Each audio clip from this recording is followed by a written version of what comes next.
the new season, and the next 49 days of the season of new wine, if you know what I mean.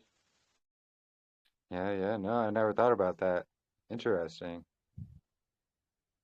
So the new the 7 weeks will be that season of new wine. Interesting.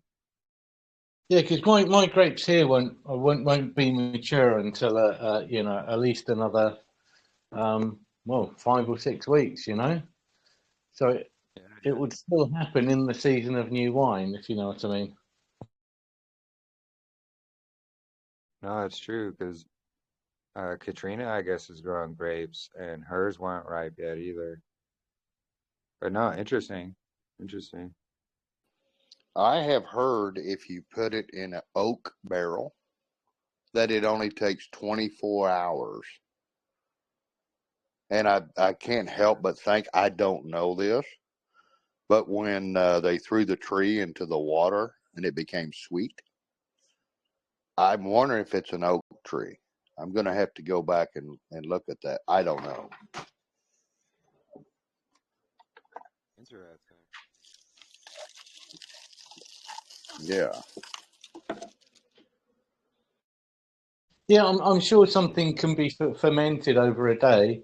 My wife is from the Philippines, and I lived out in the Philippines for a few years. And what her father used to do was climb up a coconut tree and cut the flower head and hang from the part that the stem that he just cut. He would hang a bamboo tube, and during the day, the cut flower head used to weep into the bamboo container that he was collecting the juice from.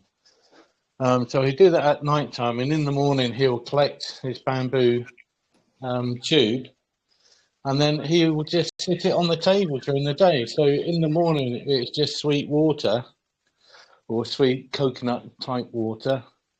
But throughout the day in the sunlight, in the bamboo container, it would actually start to ferment, and it would become slightly alcoholic towards the end of the day.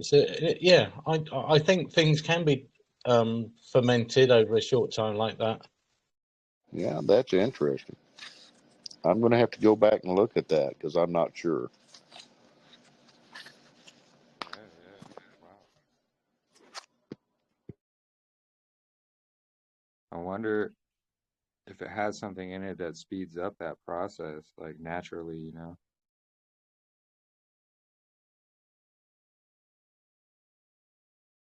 I think in the Philippines it was generally the sun. Yeah. The SON. Yeah. Well, we got plenty of sun here in Phoenix, so maybe I should try that. Do y'all have grapes over there, Jeremy? Not I really. can't I find mean, any grapes here either, so I'm not going to go to the store and buy seedless ones. So I wasn't able to do the process today, but anyway, Yeshua's taking care of the process. I think it's too hot here for Yeah. grapes. Do you have lots of cactus there, Jeremy? Oh yeah, we definitely have lots of cactus everywhere. And the cactus fruit is actually really good for you as well. Ain't that how they make Jose Cuervo? Agave. They make it out of agave plant. I actually got a couple. You can't make wine, but you can make some Jose Cuervo. Could probably make wine out of some of the cactus fruit. Sure. Cactus fruit's actually really good. I saw a lady in Mexico. She's starting to make plastic from the cactus plant, a degradable plastic, which I thought was really interesting. All these uses from everything that's around us that we've yet to find. I know the prickly pear here is actually good to eat. Of course, you take off the spines of the cactus and just eat that like meat. But it also grows fruit as well, and so do barrel cactus and saguaros. The saguaro fruit's pretty hard to reach because sometimes those would be like 30, 40 feet tall. They're pretty big. But there's some people who make juices and stuff out of it. It's really good. And it's good for you as well. Do you say cheeses? Wait, what's that again? Did you say make cheeses? Oh no, juices. Sorry, juices. Sorry, I am a bit deaf. Sorry. No, no worries. No worries. Hey, shalom, Sister Jennifer. Shalom, Brother Jeremy, and everyone else. Shalom.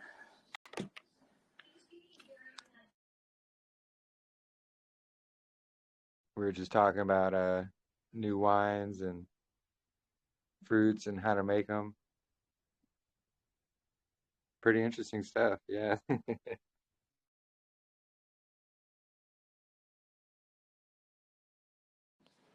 I bought this, I don't even know what you call it, for making wine from the company called Back to Basics. And never got a chance to use it, but it was pretty interesting. Have you ever heard of that company? No, All the I stuff haven't. that they sell requires no electricity. Oh, interesting. Oh, yeah, they have a lot of nice stuff. Haven't been on their website for a long time, so I'm not even sure if they're still around, but they could be. Yeah.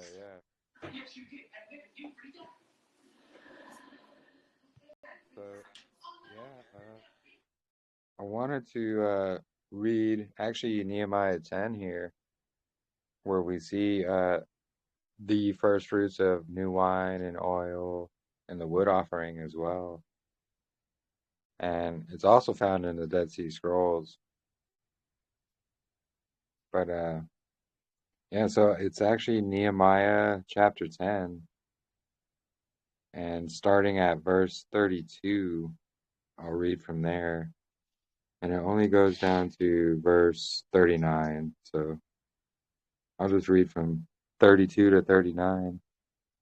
And it says, "And we impose commands on ourselves to give from ourselves yearly 1/3 of a shekel for the service of the house of our Elohim, for the showbread, and for the continual grain offering, and for the continual burnt offerings of the Sabbaths, of the heads of the months, for the appointed times, and for the set apart offerings, and for the sin offerings, to make atonement for Israel, and all the work of the house of our Elohim.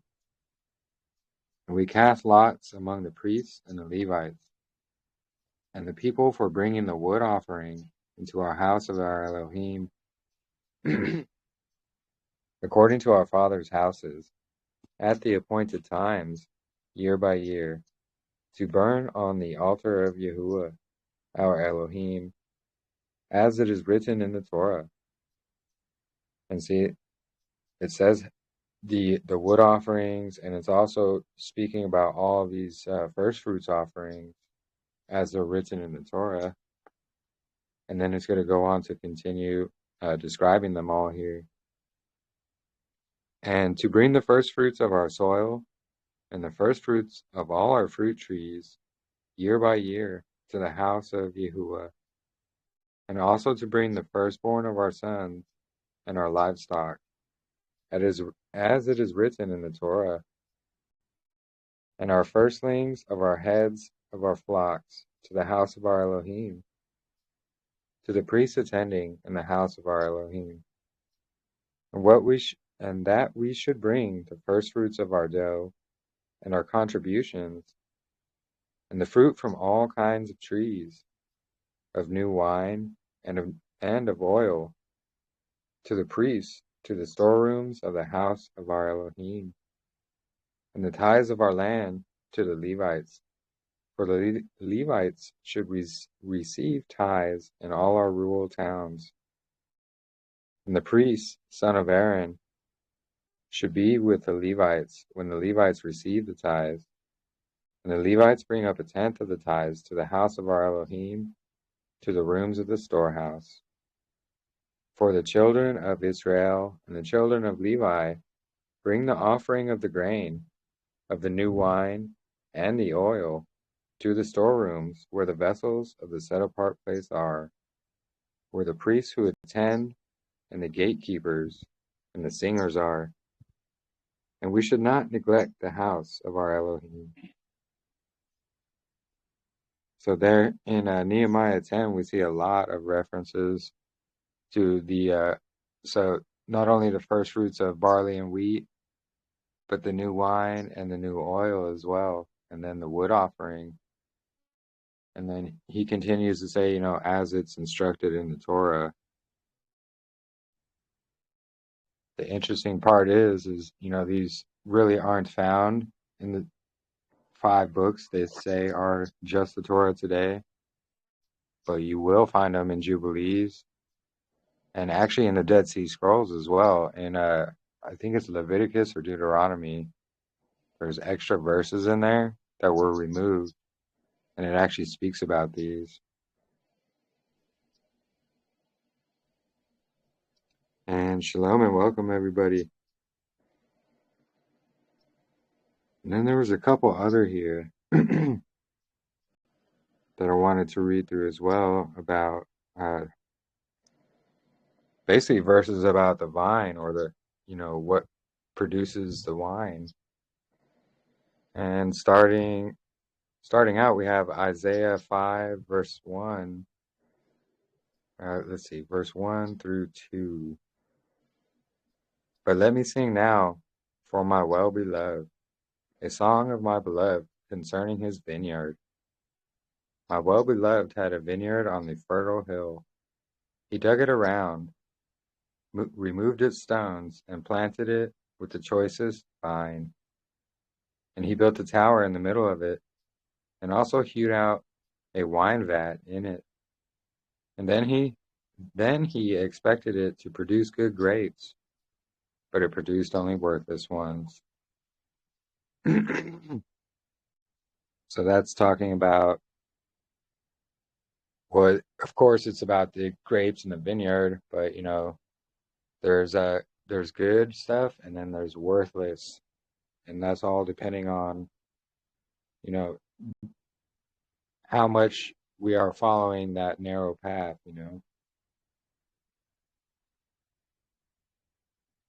And then we have Matthew 21:33. And listen to another parable. There was a landowner who planted a vineyard, and he put a wall around it, and dug a winepress in it, and built a tower. And he rented it out to some tenants and went away on a journey. And hold on, let me get the rest of that. So, of course, that's the parable of the vineyard. Let's see. 1 second here.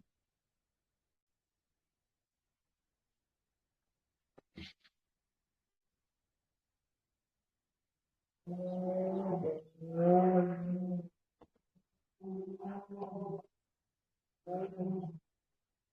right.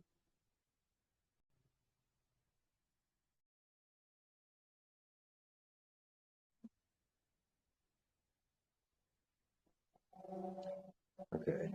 And so continuing on, and when the season of the fruits drew near, he sent his servants to the farmers to receive its fruit.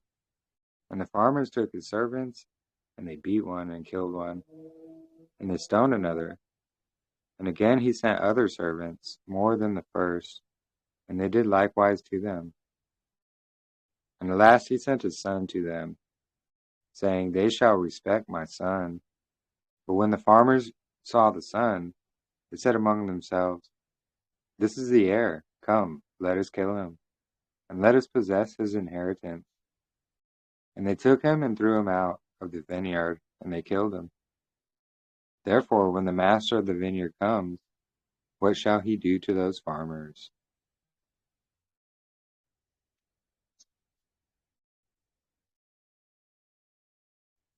This is just some verses as well I found actually on some of the videos I shared here in chat earlier about new wine. And then we have Mark 12:1, and Yahushua began to speak to them in parables. And the man planted a vineyard, and he put a wall around it. And this is going to be about the same. He dug a wine vat and built a watchtower, and he rented it out to some tenants and went away on a journey. And then John 15:1, I am the true vine, and my Father is the keeper of the vineyard. I just thought those were some interesting scriptures there as well, having to do with the vine and wine, things like that.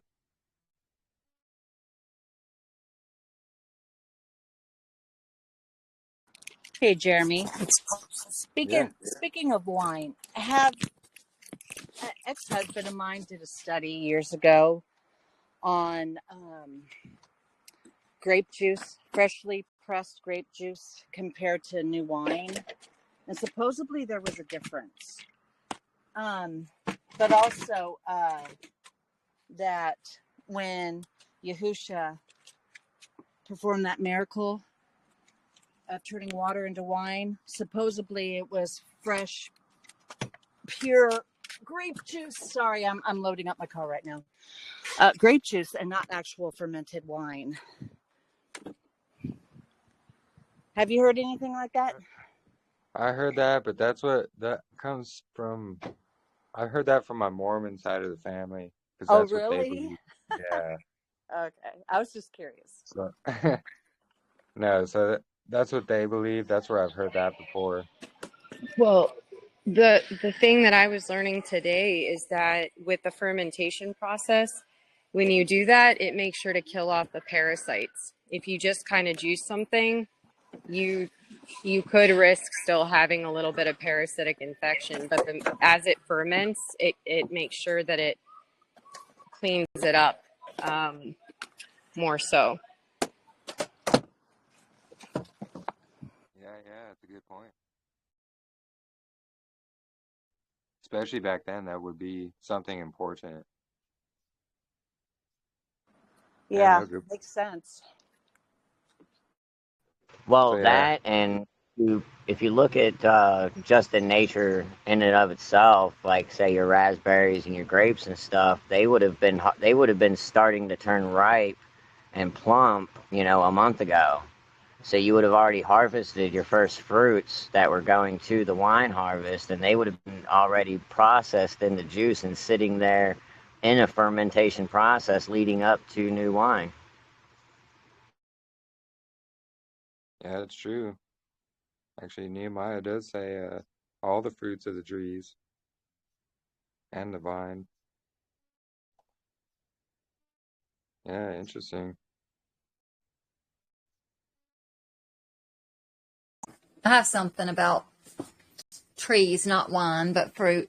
So the Father was enlightening me or giving me a download, whatever, on when it says when you come into the land, you plant your trees, your fruit trees or whatever, you're not to eat of your fruit for 4 years. For the 4th year, your fruit's holy unto Yahuah. And the 5th year, you can eat of your own fruit. And I've just really been praying what that means because, this is my 5th year. So I'm like, okay, well, at least he's going to tell me what this means in my 5th year. I may not fully understand it, but I'm sure he's going to let me know. And then a couple weeks ago, I was laying there and I was thinking, man, my life sure has been different lately. Like this year, me and my husband has just, all the anger that was in us is just gone. Like we're literally experiencing the fruit, our own fruit, peace, love, patience. The scriptures have been revealing themselves to us. Like Yahuah's been really revealing scriptures to me and my husband. And it's just like, it's just really cool. And a lot of y'all probably are way past your 5th year, but it's just cool because we're trees, Yeah, no, that's awesome. Good point. That's very true. And yeah, I've thought about that verse a lot as well. Don't eat of it for the first 5 years. I think there's something scientific behind that, but not 100%.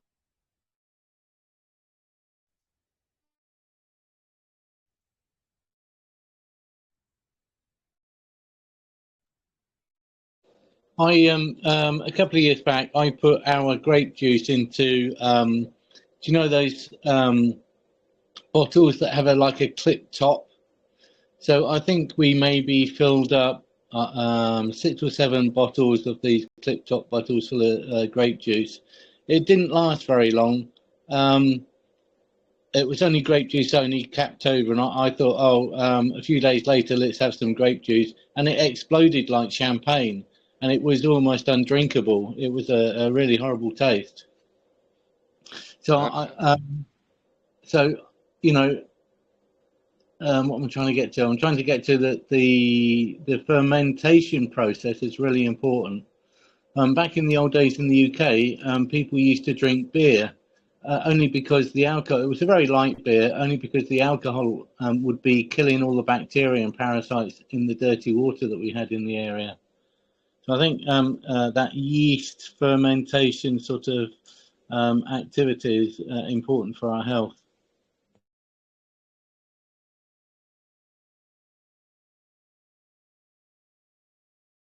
Yep, you just got to make sure you have a one-way valve on top to let the pressure out and no air extra in. You sound like an expert. Come over here and help me. I wish I could make Guinness. It's so good.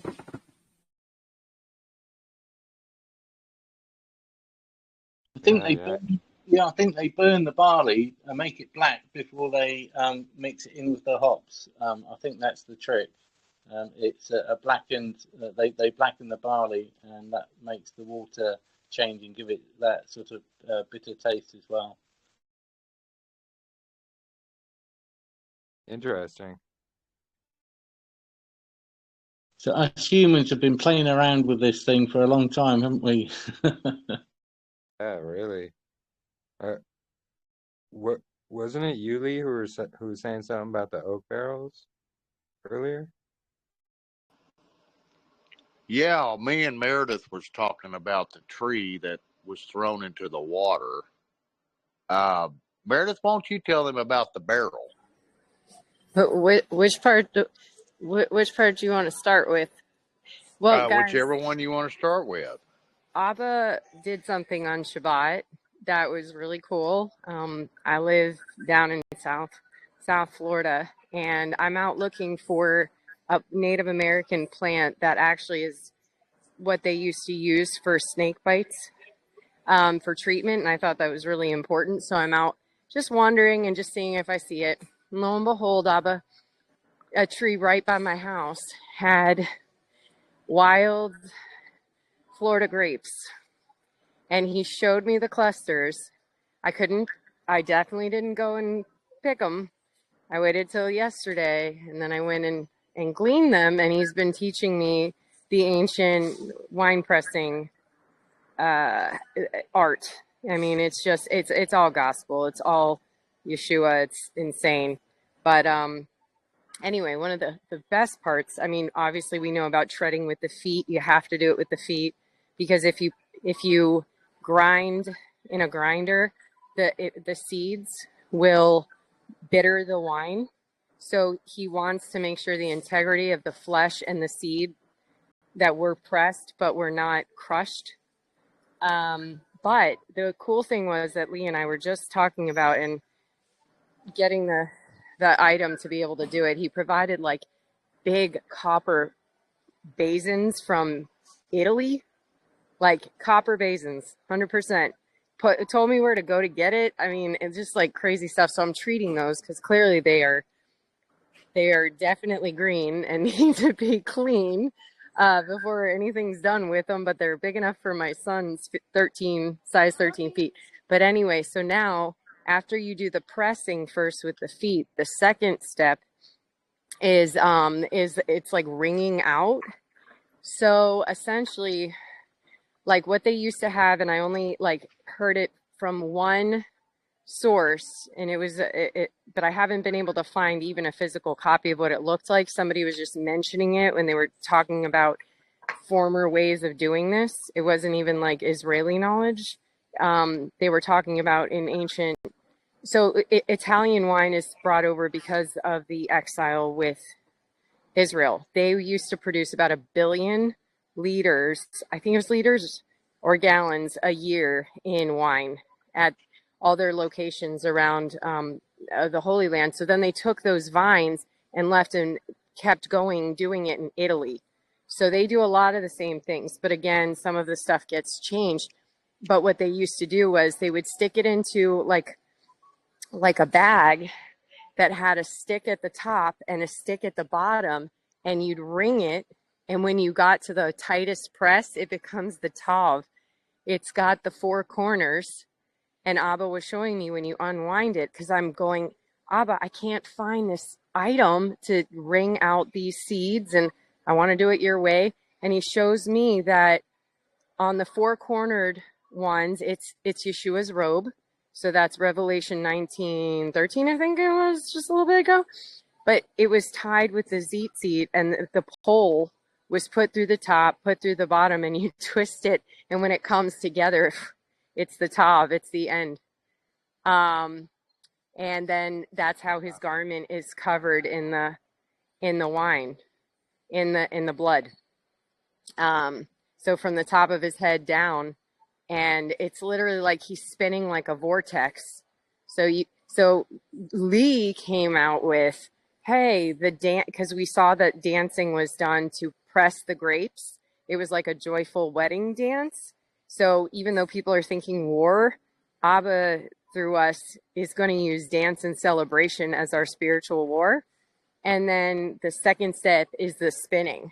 It's literally going to be doing that. But the ancient version would have been like, it looks like a talit. It's secured by the tzitzit on the 4 corners of the 2 rods, and they're, high and below. And then when they start to twist together, they become the tav, and then it presses it fully out. And then you save those seeds and you save the flesh. And you're supposed to season, which this is historically accurate for Israel. The stems of not just the grapes, but the stems got put in, and it adds flavor and dynamic. But grapes on their own have their own natural yeast. So no need for fermenting, like you don't have to add anything at all. Wow. That's awesome. So can you imagine he's teaching us the wedding dance? Like when he said that, because I'm a dancer and I had like my own dance company that was reaching out to everybody of all Christian faiths, like all of us come together to dance. It was crazy when he starts saying it. I'm going, wait a second, is he teaching us the choreography of the wedding dance? That's crazy. So those are the things. I'll mute myself. Sorry, guys. I'm trying to find the things, because it's going to look like a little mini talit, and it's a mesh bag that I'm getting that's like 4 cornered. And then I'm going to show the rods, and I'll take a photo of what it's supposed to look like. But I'm sewing the tzitzit onto the sides, and then the loop part is where you stick the rod through on all 4 corners. You're going to have to make a video. He's saying that, and I'm like, I got to get the boys to like help me, because it's like, how do you hold everything and do it all? But we'll figure it out. Yeah, absolutely. That's so really cool, because I love dance too. Like, that's so cool. Yeah, well, and it's so like I have walked by that spot, and I've protected so many gopher tortoise burrows, and it's right down from the sign of one of them that somebody came and destroyed. But I've like, that's what I do in the neighborhood, is like the dome animal is like walking around. Like, it's got so many that need to be protected in our area. So I'm never looking at the foliage. And today it was just like the Native American worksheet from an old thing. came up on Shabbat, and I'm like, oh, let me go out and try to see where this is when I go for my walk. And then lo and behold, he's like, peekaboo. And I'm like, and he kept saying new wine. And I'm like, so we have a bottle coming in. Yeah, some of them use oak barrels, but this new oak barrel that Abba directed me to, because we were in such a crunch of timeline, there's a bottle online. It looks like a wine bottle, but it's made out of oak. And they've perfected the technology to where it can ferment within 24 hours. So if you guys needed a fast go kind of item that you take and go with you wherever we all end up, there's that modern, version, but it's still soaking in the wood. So anyway, yeah, that was just something he showed me to grab for it, because we have a tiny little harvest. It's nothing big, and of course, we still left clusters because of never wanting to take all. There wasn't that much, but like we still tried to not take all and leave for the animals and whoever, like not touching the corners of your field. So we'll see what happens. But we used to have vineyards in Florida, and I think there might have been only one vineyard left that might have even had this non-GMO grape seed. So my son might have his first non-GMO grape. He's 13. He just turned 13. So we realized that today I'm like, he might actually try a non-GMO grape for the first time. They're hard to get here. So, and yeah. So anyways, I'll mute myself because I'm just about to grab the items and stuff like that. But I'm listening to you guys, and thank you for all you guys are contributing. It's awesome. Hallelujah. Yeah. Oh, thank you for being here. All praise to the Most High, for sure. Yes. Wow, that's interesting. So non-GMO grapes found wild. Too bad we can't have those here, huh? In Phoenix. Wow, that's cool. Yeah, or Oklahoma. I'm going to have to go to Florida for Feast of Wine from now on. Yeah, bring some grape seeds back. You're welcome, guys, to come. Yeah.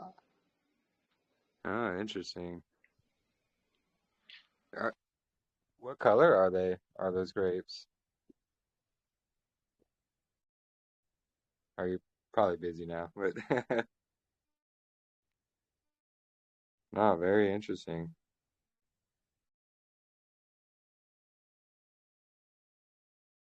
And Shalom, Katrina and Jermaine. Hey, Shalom. It's great to see Meredith back in here. Maybe we could get back to answering and walking through all those questions and things that you were asking with Jackson. And I do apologize if you're listening again about the one Jackson Zoom. So I was really hoping that you'd come back. We could take a stab at those questions. Yeah, for sure. And didn't you want to read something, Katrina? I thought you brought something up that you wanted to read. Or wait, was it one of those PDFs? Give me a couple seconds. I'm just waking up. After an hour. No worries. No rush. But yeah, no, those PDFs from that website, the one Boaz, I believe his name was, they mentioned yesterday. But very, very interesting information there. And I did link them. Oh, here we go. Here, I'll forward it again. But it's in our other group as well. But yeah, fascinating information, and from people who follow this exact same calendar, and truly amazing how we find others in these cracks and crevices all over. Really fascinating. Well, yeah. So I did email Boaz. And his writing partner, I guess, in there. So we'll see what that's going to entail. But Libby mentioned them, and so that's how she kind of got onto it. I don't remember. What did Libby say about them? That she had some of their information, maybe? Yeah, she said she has their information Okay. because she used What to. was it, videos? Or Yeah, I think she's had videos and other things, I believe. Because she was talking about listening to it on her drives. So it must be a video or audio. okay. She said she was Yeah, listening I did post today on Facebook the article that I wanted to talk about. I mean, it's just pretty basic, but we don't have to go all through it. He's just pretty much talking about the biblical calendar. And how they calculate Abib 1, and how there's 30, 30, 31 days. And, he goes over the Exodus 16 timeline in this. That was really, really good. So the article, I have to pull it up.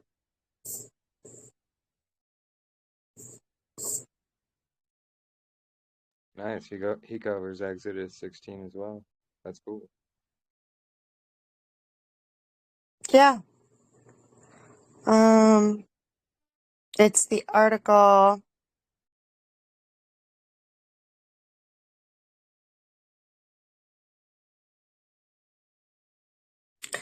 the biblical calendar, the Bible gives us the right answer. So yeah. Yep, that's the one. And so he gives us the write-up on Exodus 16. I was wondering if I could copy and paste this PDF. Looks like I could. Oh, Yeah, great. you should be. I'm holding down. Oh, it's not letting me copy it. Interesting. No.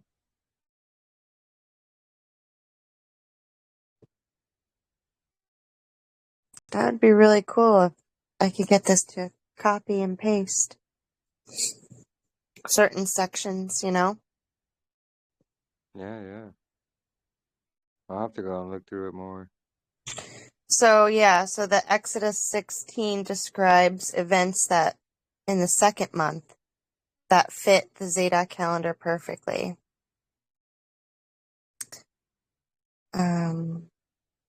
The only thing I was wondering, you know how Aviv 1, that's the first, but he is talking about other months that were named too. Ziv for month 2, did you hear that? I think those names came after the Babylonian captivity. Because the only month I see named before Babylon was, Abib. Right. Here he's using Ziv and for month 2 and Athanim, which is month 7, and then Bol for month 8. And then others are just called month 3, month 4. You got to check into it because sometimes they're referring to lunations and not hodeshes on the naming department. Yeah. Yeah, and I'm pretty So sure how do I all those. Oh, how sorry. do I check into that? Where are they getting this at? Those are some of Well, those verses. Oh, go ahead. Well, they've translated a lot of times moon and Hodesh as month, and it's either, the typical translation for both of those words is new moon and month. But you got to look up in the interlinear or get the concordance numbers somewhere where it has, and where that Hodesh was, what that word month they say is month, what is the Hebrew word they translated that from? Because they could have translated it from lunation, because by implication they're saying the same thing. Oh, Yeah. well, In their yeah. eyes, but they're talking about two totally different things. But they do have some Hodeshes that are labeled with the names like Ethanim and Bull and Abib, and then they also do the same thing with the lunation. So you just got to be careful with what verse you're using in that department. Interesting. Okay. So, And that in Kings does that. yeah. I think we were talking about that yesterday, Sean, going through and checking all that out, because it's real important. They were trying to sneak that Hodesh in with Ziph earlier in the passage, but then it was clearly Ziph later that it was a lunation. It was not Hodesh, and so it's real important, I think. And they try to trick us, Yeah. Yeah, That's Well, why. it is. at least they're not they are enough inconsistent with the trying to get everybody to believe that everything was lunar, but they tripped themselves up. And then they tell us this story about the Ziph and Ethan and Bull, and oh, those were Babylonian names. Really? They're not. There's none of those names are in the Babylonian calendar. So it's just a if you look around, you see what it means. Like Ziph is flowers. It's the second month. That's when the flowers start showing up. And Bull, okay, I don't remember off the top of my head which one's which, but one of them has to do with ever-flowing streams, which you learn, And that would be Ethanim. That's Ethanim, okay. And you remember what the bull was, Sean? Permanent brooks. Or so, no. The latter, it talks about the latter rains. Right. So That's anyways, monthing. yeah, and it tells you which month and everything. It's really neat. And we've heard all these lies. I've had to wade through a lot of lies from the lunar Sabbath background, and then come to understand the truth. I mean, why on earth would the Father use two words meaning lunation? Why? It doesn't even make any sense. Mm-mm. So Hodesh, the first usage. See, and also there's like shades of Hodesh, and it just means a renewal. Well, Right. you can have a renewal at the beginning of every season. You can have a renewal at the anyway. I'm not trying to. I'm sorry, Sean. I was so excited. Go ahead and finish. Well, no. You were really hitting on exactly what I was talking about. Because essentially, like that phrase is, a picture is worth 1,000 words, right? So essentially, we're dealing with a language that's based. It's a picture-based language, and we only have a single word that they translated a picture from. Is the problem. And then, of course, the copyright thing, where no translation can be the same, so they have to translate the verses differently because they can't be the exact same, even though one may be right versus the other one may be right. Because after just this study in Hodesh and Iraq alone, I've come to find out that every single translation out there adds words, takes words out. And I'm talking about, if you don't even have the Hebrew Old Testament sitting right there to compare it to, the original text, you will think that there are words there because they have Hebrew numbers and they're not even in the text. And all the translations do that. Could you? Oh, go ahead. What Hebrew Bible do you use? Could you put that in the chat?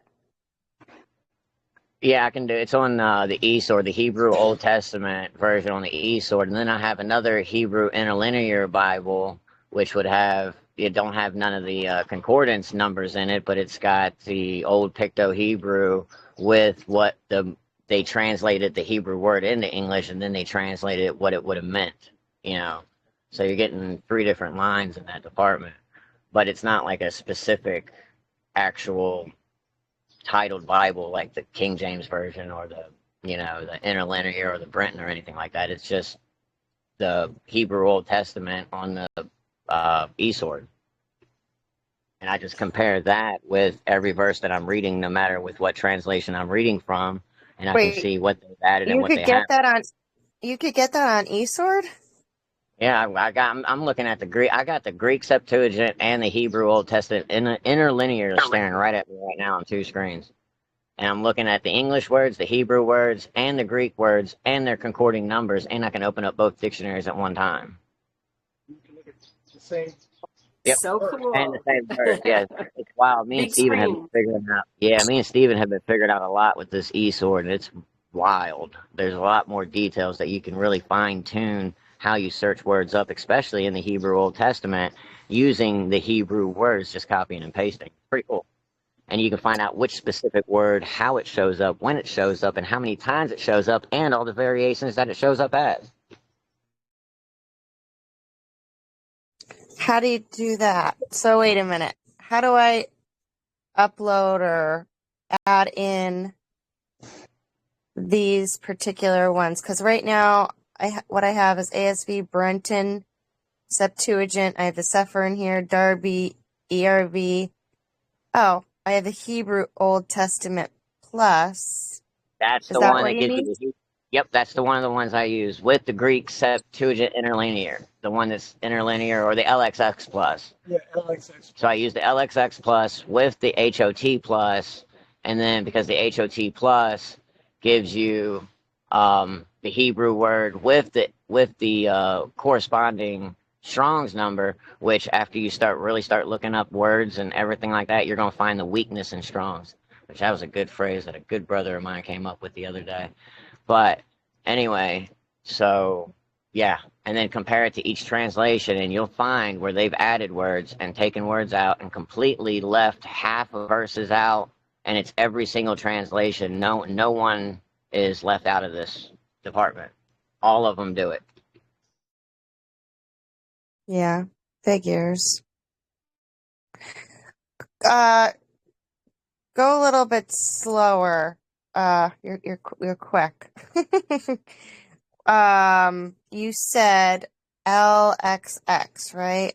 Let's see. Yeah, Septuagint. Yeah, That's it's the Septuagint. LXX plus. It'll have the Septuagint with the corresponding Strong's numbers. So it's the LXX plus. Oh, why can't I find it up on here? Is it locked? I don't know. I've got a friend that helps me out with eSword because he knows it like the back of his hand. I know nothing about it except for the click through the books that I have right in front of me, and he put the books that I needed right there. And yeah, Steve. Matter of fact, he can kind of walk you right through it right here. Here he is, Brother Steven. If you go to your menu in eSword, you'll see options. Okay. Bible downloads? Or no? No, options. Okay, Right I'm gonna next go to it. back. Oh crap. Wait a minute. I'm pulling stuff up that I don't know what I'm doing here. All right. Go to the eSword and go to options. Okay, I'm Yep, the not menu says seeing. Bible, commentary, dictionary, tools, download, options. I'm not seeing that on mine. Am Are I you on the not? computer or your phone, Katrina? Oh, my phone. Yeah, I don't have a computer. Oh, I'm on a desktop, so I wouldn't even know how to.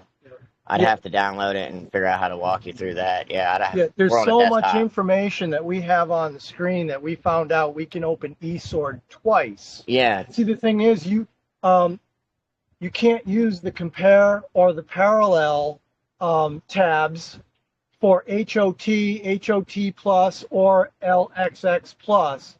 They, for some reason, and it's worth contacting eSword about, but we can't look at them side by side. So we open eSword twice. and one side's the Hebrew, the other side's the Greek. They both have the same Old Testament verse, so we can see them side by side. Yeah, I can't help you with the phone. I'm kidding you. Because I have Bibles. So how I bring in stuff, I would click Bibles, right? But how about reference books? No, Well, probably. reference books would be all the extracurricular people's interpretations of particular Oh, verses. all right. Yeah. How about lexicon downloads? Ancient Hebrew? Lexicon? Okay. Now, if you want to download Bibles or any resource for eSword, there is a download tab Yeah, I see in that. eSword on my computer. Okay, you can choose Bibles, commentaries, dictionaries, devotions, graphics, Yep. and reference books. So pick whichever one you want, and what it'll do is it should automatically default to English, and it'll be all the free things you can download. And then after that, there's premium, where you can pay for all the copywritten stuff. But everything that we have and everything that we're talking about that you're looking for is in the free department. Praise Yes, Abba. right. Oh, it is And in if the you free want, department. yeah, Yes, it's all ma'am. free. Yeah, I got 17 dictionaries, 17 commentaries. I mean, there's an immense amount of resources. Yeah, it's an immense amount to go through. Why But can't anyway, I so find the LXX here? that I wouldn't be able to answer. But I apologize for taking up so much time. That was just No, something I you're wanted to fine. You know, another thing you can use though is the ABP plus, the Apostolic Bible Polyglot, and that will give you Greek as well. True facts, Excellent. Allie. True facts. The polyglot. Yep. Got it.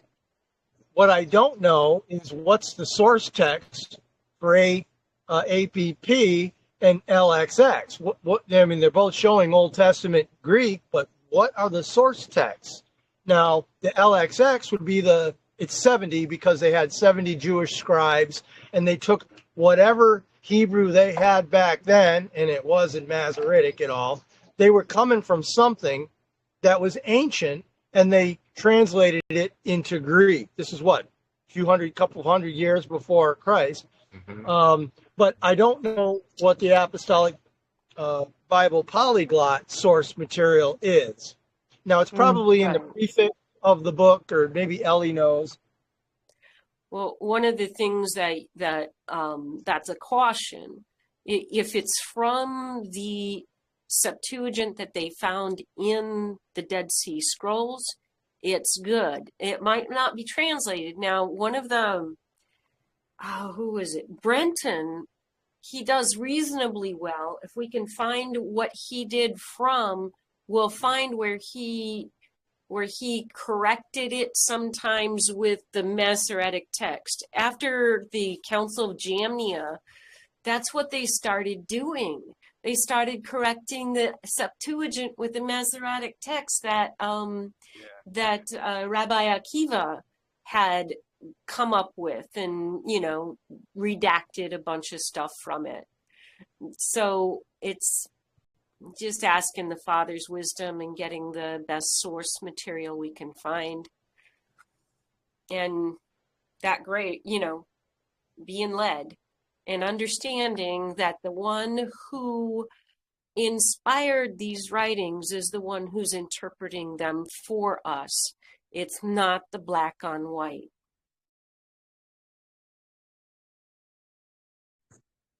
Oh, wow. I agree. The mischief and the misdirection is far beyond what people can comprehend. It is. It's way, way beyond what people can comprehend. I would And like yet to all hear the some information, examples. Kodesh. Oh, well, Look at yeah, that's Kodesh. big. But other Yeah, ones because that you're you got, finding, like, well, you Well, can look there's at, 15 different varieties of just that word. yeah, it's But you 15 only varieties. get one version of it in the Strong's Yeah, Concordance, right, which is the base form. right. Like you've got the root, and then you've got all these prefixes and suffixes. Here's an analogy. You can take serve, deserve, reserve, and observe, They are four distinctly different words. They have distinctly different meanings, although they share the same root. By analogy, Strong's gives you one number. It's impossible to know which word is really being used unless you see it with your own eyes in like the Apostolic Bible Polyglot, or the HOT or the LXX. It's impossible. You will not see those prefixes and suffixes. You will not see those letters. They hide them. Right. Strong's gives you one number for 15 variations of Kodesh. Now, if you're talking about solar months, you're talking about lunar months, you're talking about sacred months, it's impossible to know what is being discussed unless you know the prefixes and the suffixes, right? If I gave you one word when there's actually four, you'll never know if I'm talking about serve, deserve, reserve, or observe. Without the prefixes added on top of it. Right. In fact, we found one where, what is it, 2320 for Kodesh? Yeah. In Strong's, I can't remember what verse it was, but it had right next to each other. It was, I had to find the verse again. It was the English word was months, and it said H2320, H2320. And then H2320 again in a row. You had Hodesh written 3 times in one verse, side by side, no other Hebrew in between, and each one of these Hebrew Hodesh words was written differently. There was the base Hodesh, which is the Het, the Dalet, and the Sheen, and then the other 2 had prefixes on them. Right. It's like saying... And they consolidated it in the translation as month, like Hodeshim, like saying it's months in plural. Oh yeah, it was talking about months in plural because they listed months 2 different times, 2 different ways, so it's 2 different groups of months that they were speaking about. So of course the generic months would work as a translation, but it extremely muddies the waters when you're trying to figure out what exactly they were talking about, because you think it's one word and it was actually 2 in that situation. Right. It's like saying... I agree, brother. I agree, brother. Are you speaking about the Hebrew, like the singular, plural, masculine? People don't know what it is. And when they've done it, translated into the English, it skews everything. Yeah. Absolutely everything. Right. Everything. Yes, sir. It's like saying, I reserve the right to observe how you serve.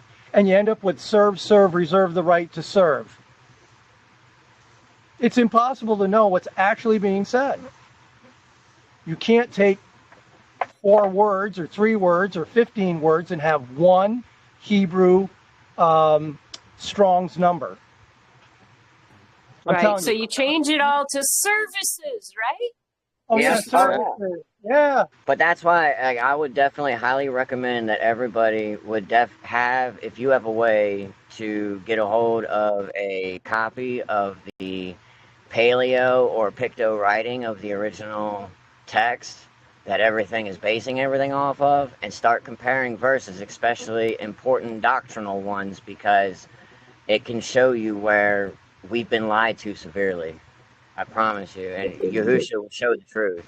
And the thing to emphasize is all the information is right there if you have eyes to see.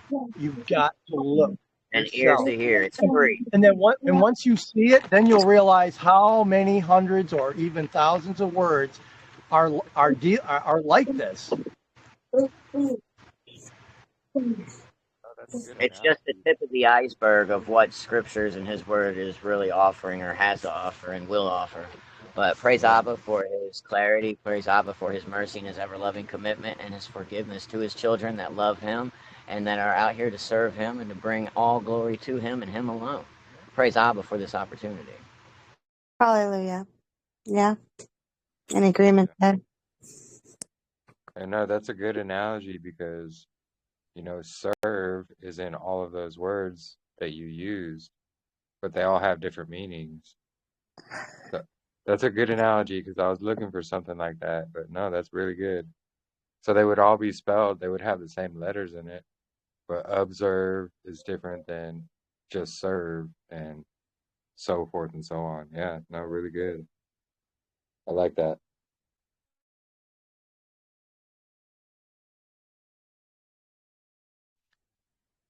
And that's rather interesting. They have Chodesh 3 times in a row, just with the different variations.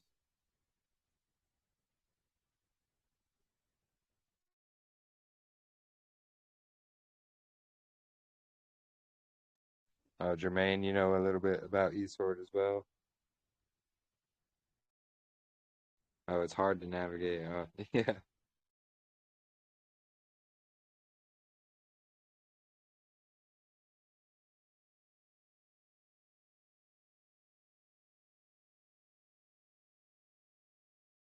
Yeah, no, fascinating information.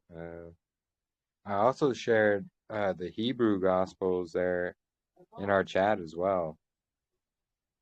And when you compare them to the Greek, you find, like, it basically says the same, but some words have been changed here and there. And one of them I had found earlier. Actually, let me go find that real quick. It was, what was it? Yeah, it was. Or wait, was it? Hold on, let me find it here. Okay, no, it's Matthew 28. So it's Matthew 28, verse 9, I believe. Yeah, verse 9. Yeah. So in the Greek, it says, did I not put it in here? So in the Greek, it says something how they grabbed his feet and, praised him. But in the actual Hebrew, it says, they knelt at his feet and they prayed to him.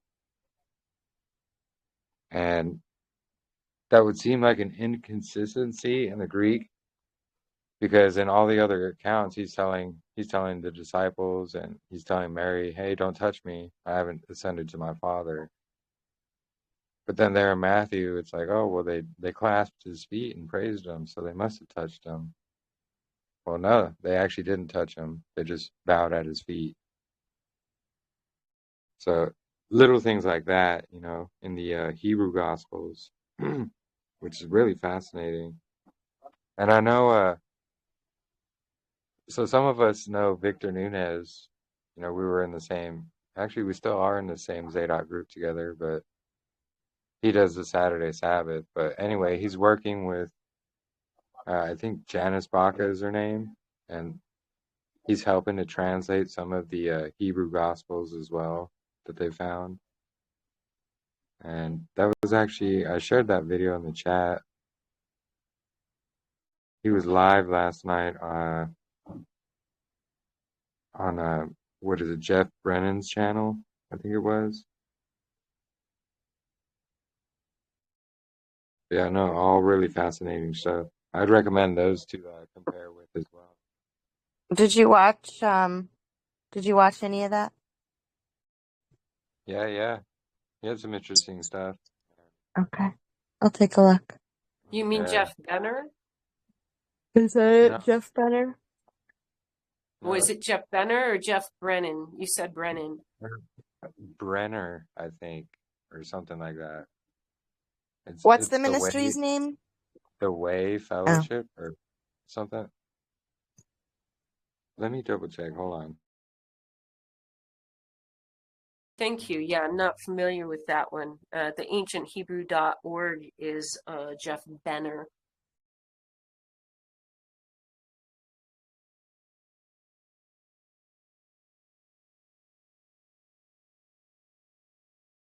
Yeah, there's a video. Yeah, the Way Remnant is their ministry. So it's probably a different, similar last name, I guess. This is Jeff Brenner or something like that. Wow. So what Victor's trying to do is kind of go through the coaching documents, the Hebrew, and line it back up to see if it's legit what we have, or if things have been changed and Yeah, such. yeah, exactly. Do So they they're have going through. all four Gospels and Yeah, Revelation? Okay. yeah, they do. They do actually. Or the So they're whole, New Testament. yeah. So there were the Hebrew gospel was found in two different locations. Oh, One wow. was one was in like Spain. The other was in India or something. Yeah. But they're comparing them both, and they both say the exact same things in the original like Hebrew. And so they're going through and translating them, and I know they have quite a bit done already, and I think they're working on Revelation right now, is what it was. That'll be interesting. It really is. Yeah, remind me to watch that video. Yeah, Very no, I cute. need to finish. I actually need to finish watching it. I never got to finish it. But yeah, no, it was really good. Okay. Yeah, so when you finish watching it, just send me the link and I'll Yeah, go through it too. yeah, it's right there in the chat too. But yeah, I'll send you the link. No worries. Yeah. Huh. Yeah, but thanks for helping us out with that, with all that stuff, because, it is important to be comparing translations, seeing what we're, missing, and seeing also, why they have to go in there and change a bunch of stuff. I mean, it really it shows a lot. Yeah, it's very revealing. And we know the lengths they go to hide these type of things. Oh, yeah. And just blowing up Cave 7 in the Dead Sea Scrolls to hide the Septuagint and New Testament. It's evidence enough right there. Plus everything else. Yeah, like what they did to Ben Sirach, like really, when we have to battle Yeah, that verse and what it actually says in the Hebrew. yeah. It says Ugh. nothing about the moon being perpetuals. Right. It says the moon is the object of Esau. Right. They like Big difference there. they grossly mistranslated that. Yeah.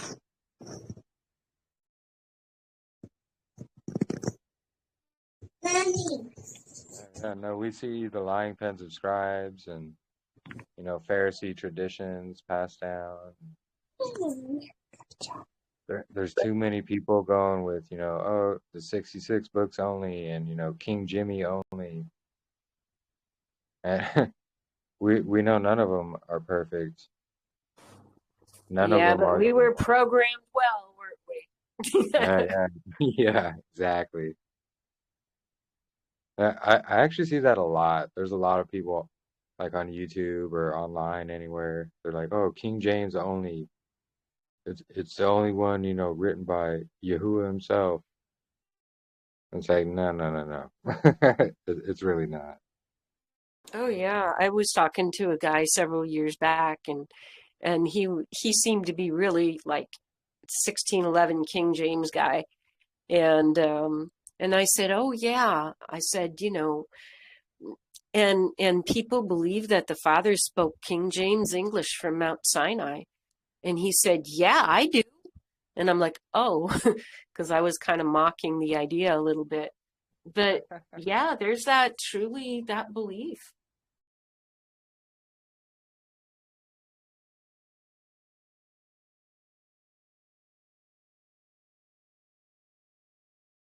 That's pretty funny.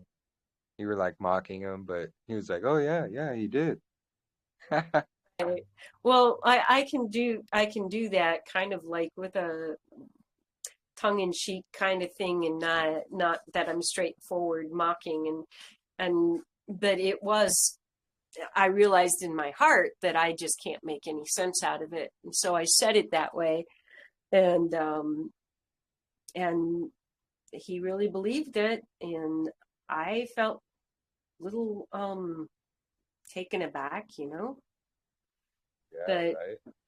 But there's a difference between mocking and mocking, and this was just kind of gentle poking fun at the idea. It wasn't like mocking the person, if you know what I mean. No, yeah, no, I got you. It was you were saying something in jest, and he was like, "Oh yeah, yeah, no, he did." It I was really funny. honestly, that I wouldn't be able to hold back from laughing, honestly.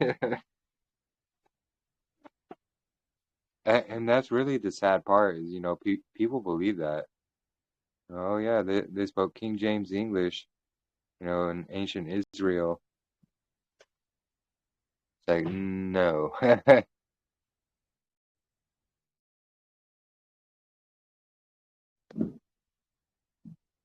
And much love to you as well, Sister Sumi, and your family. I see you in chat there. I'm gonna try to call Libby to get her on. Yeah, give Libby a call. Be Ken, is it good late to. over there for you guys? Shouldn't be It that is. late, right? It's 9:30 in the evening. Oh, she's still partying it up. She's certainly got more energy than I have. Yeah, no kidding. I want to got be like Libby when I grow up.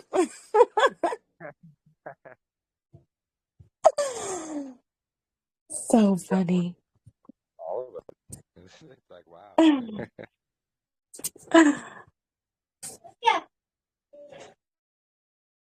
Yeah, we'll be like Libby when we grow up.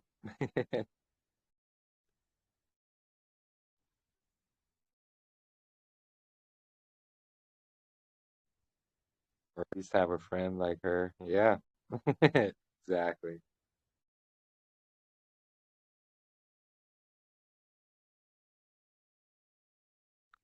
Yeah, Libby's great. It's good to hear her stories. She has so much to say.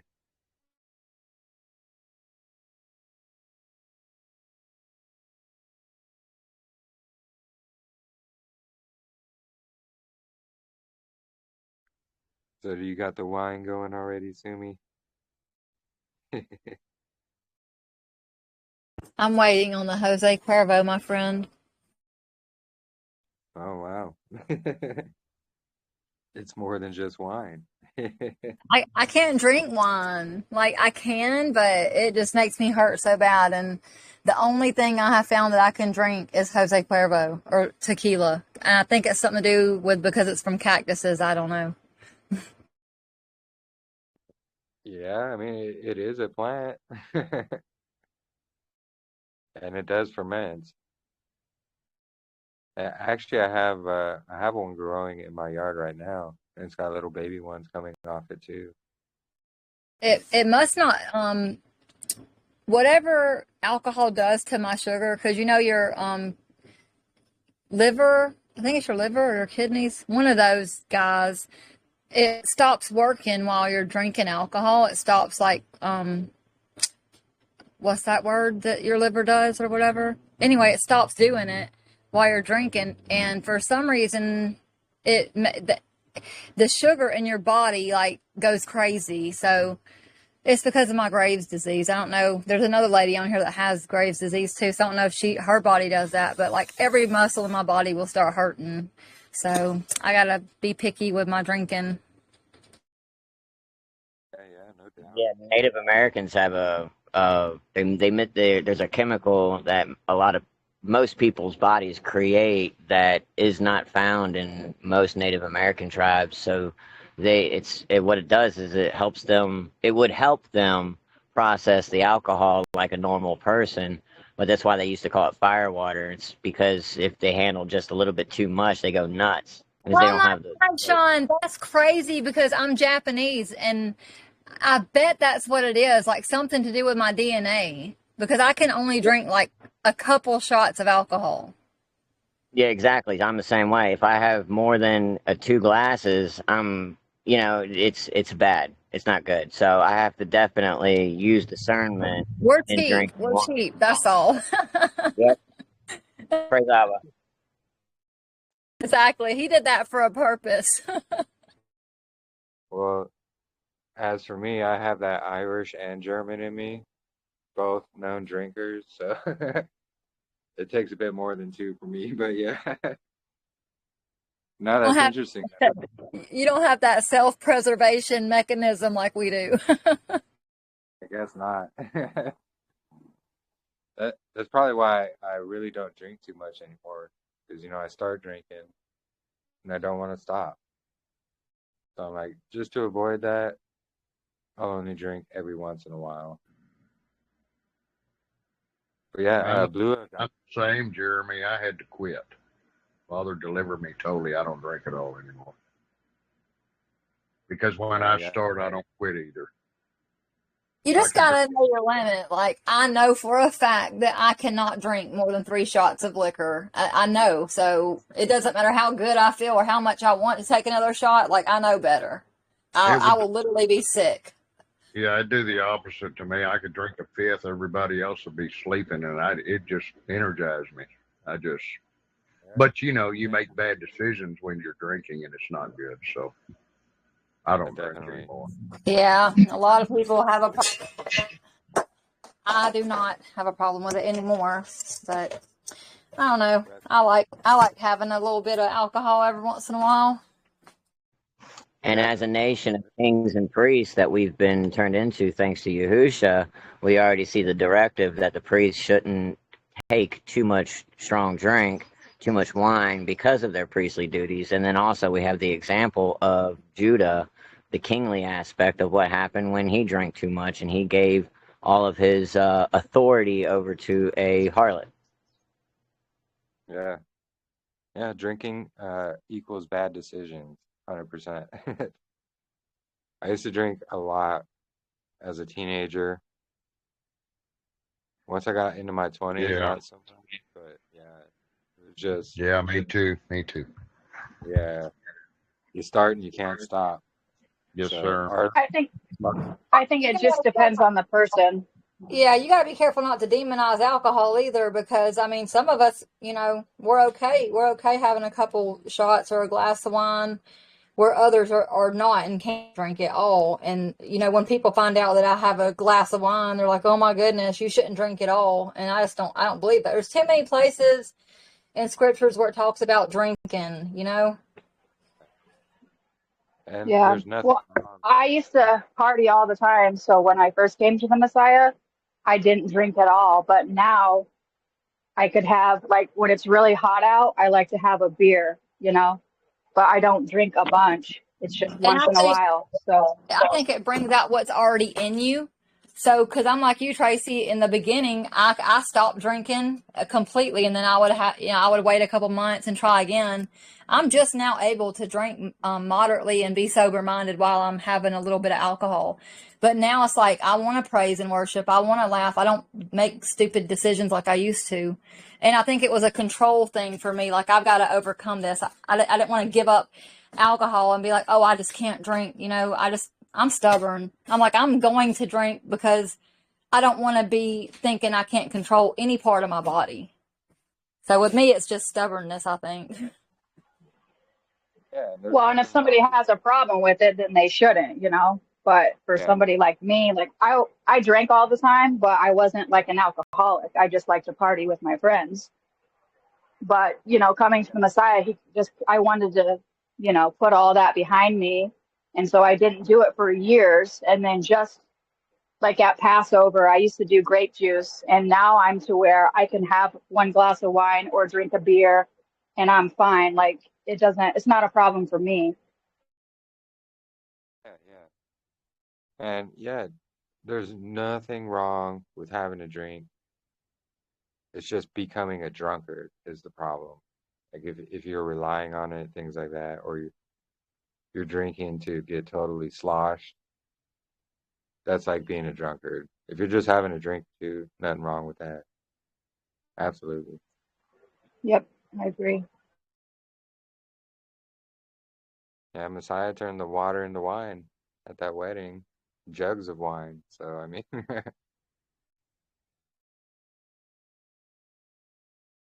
and it's also, Yeah, Sukkot. that's true.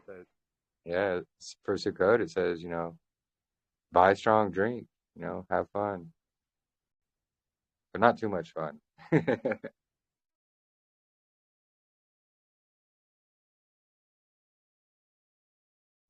And- Yeah, now that I don't drink, drinking strong drink would probably be too much for me. So just having one glass of wine or a beer sometimes is, would be fine for me. But drinking strong stuff probably wouldn't work because I would probably, get buzzed and stuff. yeah, exactly. And Katrina, did you get a hold of Libby? No, she didn't answer. No worries.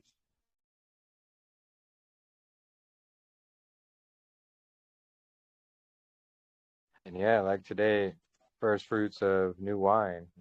We can have wine or grape juice for the kids or yourself. At Passover, you can have wine, things like that. It's like in the instructions.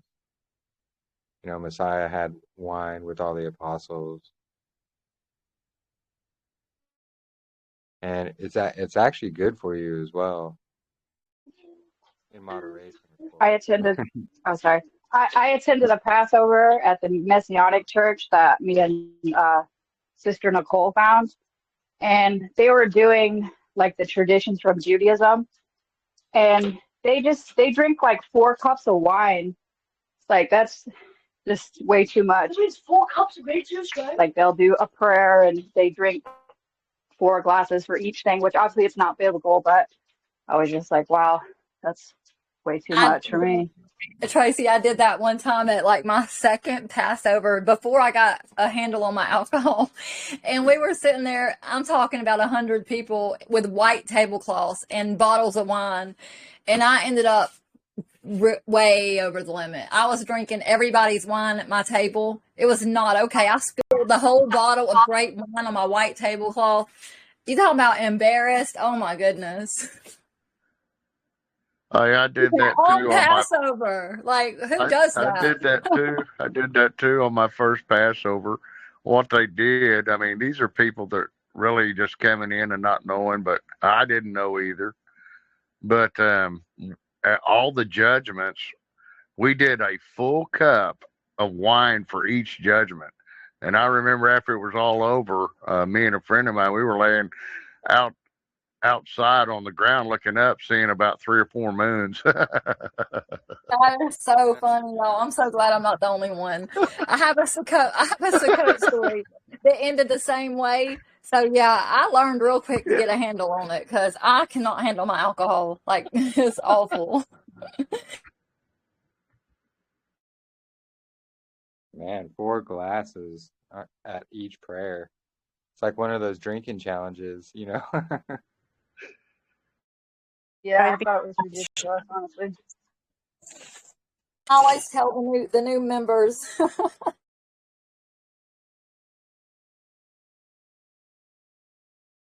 Yeah, each time I only just put a little bit in my cup. I wasn't going to drink 4 full glasses of wine.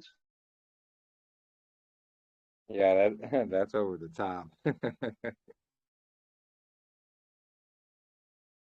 Like just bam, bam, bam, bam. Yeah, that's a bit much. Interesting. I haven't been to anything like that, so really interesting. Yeah, Nicole wanted to check it out, but I'm not going to go back because I don't want to do traditions from Judaism in my Passover. So, Yeah, no, not at all. Like the whole cedar plate and the egg and all that weird stuff. Yeah, none of it biblical. yeah, I usually do Passover at home, but it was the first year I went to check out, that Passover, and I won't do it again. Yeah, yeah. Yeah, I did the same thing one year because one of the places around me, when I did Sukkot, I went to a fellowship and they did for Passover and they did the whole Seder and I was like, no, this doesn't feel okay. So I'm gonna make Passover more of an intimate thing instead of going somewhere, that's for sure. Yeah, Nobody me does too. the foot. Nobody hardly does the foot washing, and that's like the main thing that I incorporate into my Passover now. Yeah, I always do that with my boys every Passover. Man, foot washing, that's the best thing. Yes, well done. Definitely an act of humility. I'll never forget when I first started going to the Adventist church back in the mid 90s when they were having, and they called it communion.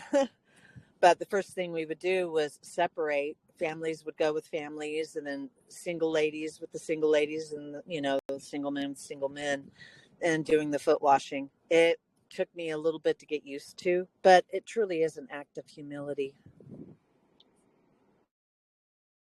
yeah, really. Yeah, our Messiah did it. I wanted to You do sure the did. foot washing. It had been so long, like I said, my girls, Miranda and Desiree, were very little.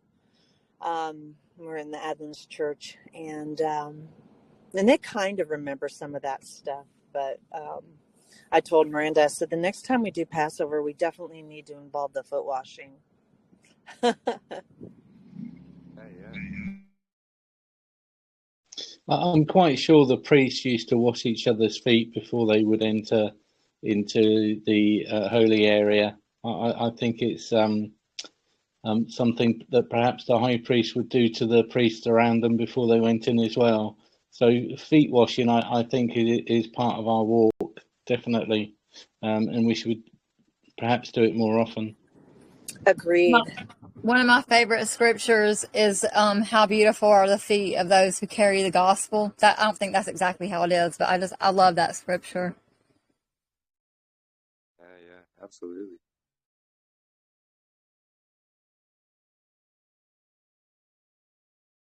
Praise Yahuah.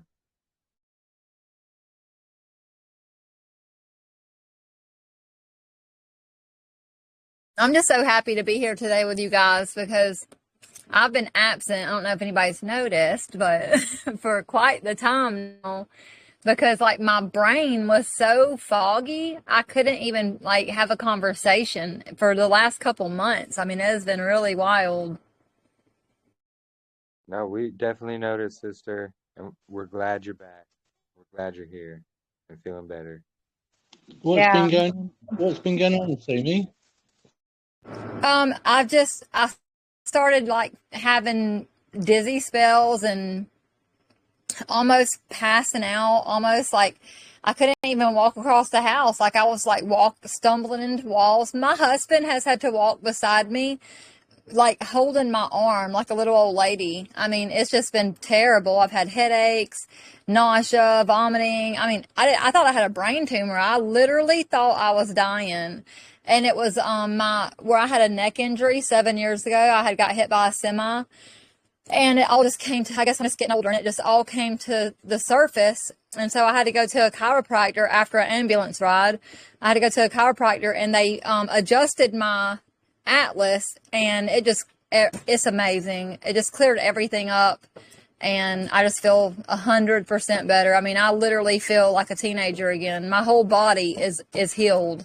Like I was limping, like my right leg was a quarter-inch shorter than my other leg. My shoulder was slumped over, and now everything is just lined back up. I mean, my thinking is better, everything. It's amazing. Hallelujah. Praise Yah. Guess that's why they call it your atlas then, huh? A major function. It's really amazing because it literally, your brain, the guy told me, the chiropractor, he's like, your brain has an ego. It knows it's the most important organ in your body. So in order for your brain to be set on the horizon, because it knows where the horizon is somehow, it will start sacrificing body parts to adjust itself. So the rest of your body will start suffering to get your body back in alignment, just so your brain is level. It is really crazy how your body does that. And then when he fixed it, guys, I heard my body start crackling and go back the way it's be. Like, no, it's amazing. You really are in the temple. You are the temple, and your body just miraculous things when you take care of it. Is that one of the tiny things within your ear? Is that what you're referring to, or the area? Yeah, it's right. If you touch behind your ear, that's where the corner of it is. So, yeah, behind your ear.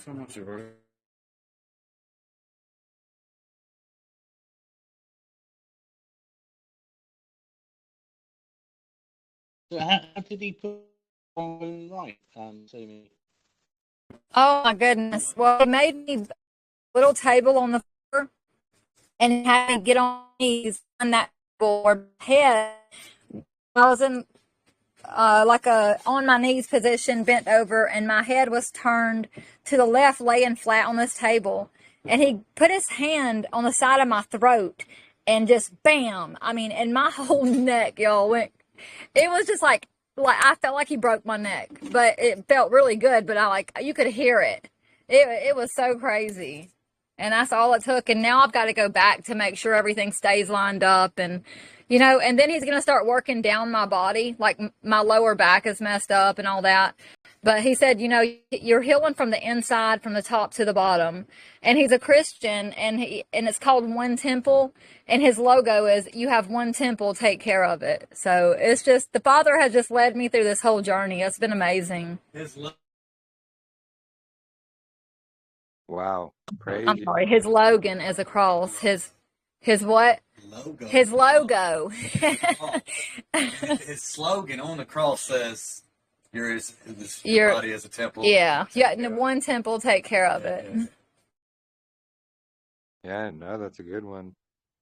And you see how he has got to come right in here correcting me?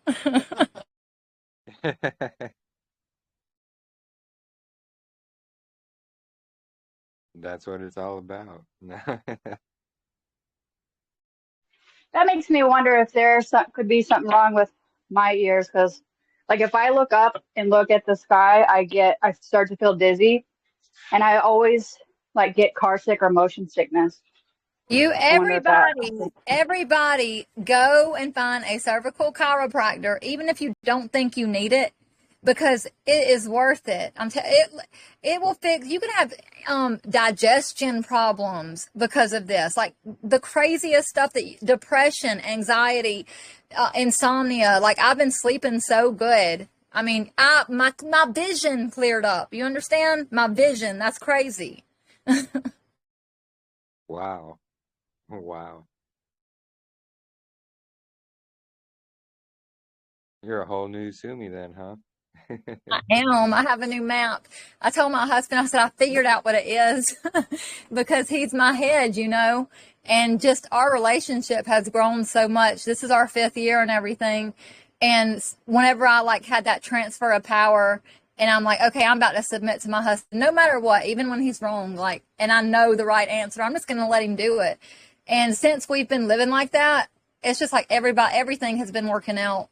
And so I got a new map because he is my map, It's crazy. Oh, praise Yah. That's awesome. Yeah, he's your atlas. Exactly. The important point to your central navigation.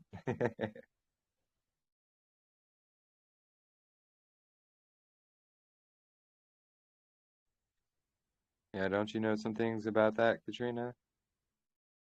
The atlas and chiropractor stuff? I'd Wait, love for I'm sorry. What did you say? I was asking, don't you know about what Sumi was speaking about, like the atlas and Oh stuff like that? yeah. Oh yeah. So there's been a couple times that my atlas has been out. And you can even get your, oh my goodness, you could get into fight or flight mode, like in a constant state of fight or flight when your spine is out. And oh my goodness, there's been days where I would wake up and my rib would be out of line and I couldn't even breathe. But also my hips are sometimes misaligned as well for some reason. So like one hip could, and there was also a time when, oh my goodness, my pelvis was out. Like it just wasn't moving. It wasn't going back and forth. I literally felt like I was giving birth. And I was like, what is going on? Yeah, it was intense. But Claudia's grandfather is a chiropractor, so he helps me out a lot. And her father is a chiropractor, but I don't go to him anymore. But yeah. But he also does which is something I brought forth to Marissa. I told her she should probably get into with her healing center, which is foundation training. And with that it's really amazing. You could get certified, but it actually teaches you how to do stretches so that you don't really need a chiropractor. It's you're adjusting yourself through stretching, essentially. And that's something that her father was really into when we were together. But it is a big part of his chiropractic place now is just working you to a place where you don't even need a chiropractor, which is really awesome. Like if you could be taught how to stand a certain way, stretch a certain way, elongate the spine, it's critical. So we could do this Where can we learn ourselves. these exercises? Where can we learn the exercises, So Katrina? you could look up foundation training is what it's called. Sorry, it's really loud in my house. Foundation training is what it's called. Just look it up on YouTube, and they'll give you samples of things that you could do. And it's something where you have to go and be certified for it. But they do have little cheaters, little foundation training videos where you could watch and see. He's always taught me if you stand with your feet hip width apart, knees bent a little, and you just reach your arms up and over your head and do something with your stomach and just maintain those exercises, that stance. And it's almost as if you have a ball in between your hands, and you're stretching out that spine that way. And you could get into different variations of that, on the floor and stuff like that. So that's cool. And also what I like to do every morning is actually bring my hands out to the sides and face my palms outwards, away from me, and upwards. So the palms are facing out but up. And that is just a reset to your to everything too. It feels really, really good. But I like to do that a lot, just as a reset. Yeah. Yeah, it's The really, really chiropractor good. that I go to, it's really, really beautiful. He helps pregnant ladies ladies too. Oh, Because if you're out of adjustment,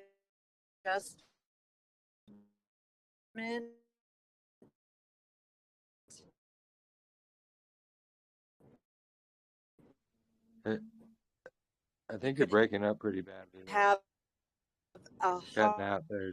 harder and longer.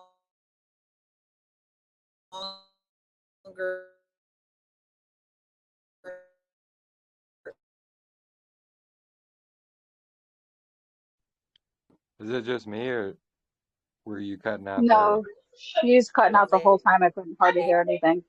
Okay, yeah. You're cutting out there a lot, Sister Jennifer. So he helps pregnant ladies, and then after their baby is born, he also adjusts them very carefully. Yeah, it's really good. It's called Restoration Chiropractor. I've been going to him now, and then they're also Christian. I've been going to them now I'm driving right now. Okay, yeah, no worries. Oh, you couldn't hear me? Yeah, no, you were breaking up there a bit. Oh, okay, yeah, I'm driving. Can you hear me? Yeah, we hear you now. We heard you that second time as well. Can you hear me now? But you were yeah, we can hear you now. Yeah, I'm driving. Oh, good. Okay, you think AT&T would be everywhere? No, I'm driving out in the country. I'm going to a fruit stand right now. But so, did you hear? You probably didn't hear anything about the chiropractor I go No, to? we heard. You went to. Yeah, we heard what you said. We heard you. It's still really choppy though for you. It's hard to hear you, sister.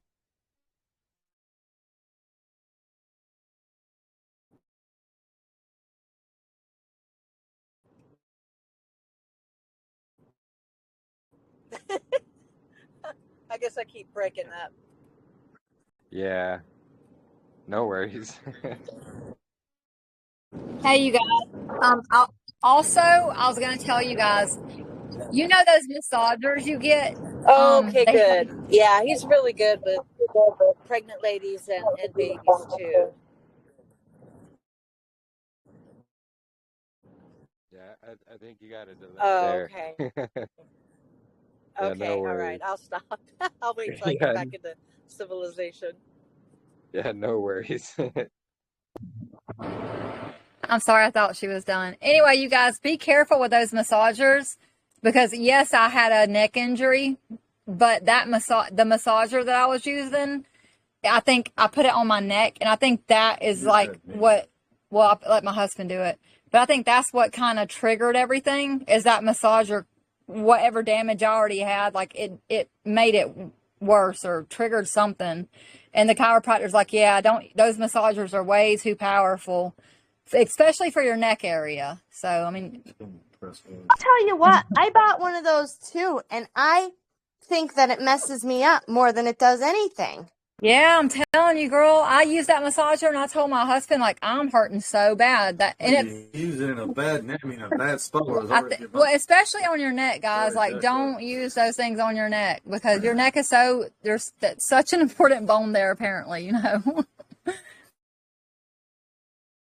Yeah, it was one of those TikTok phenomenons. And they were like, yeah, get this. You won't regret it.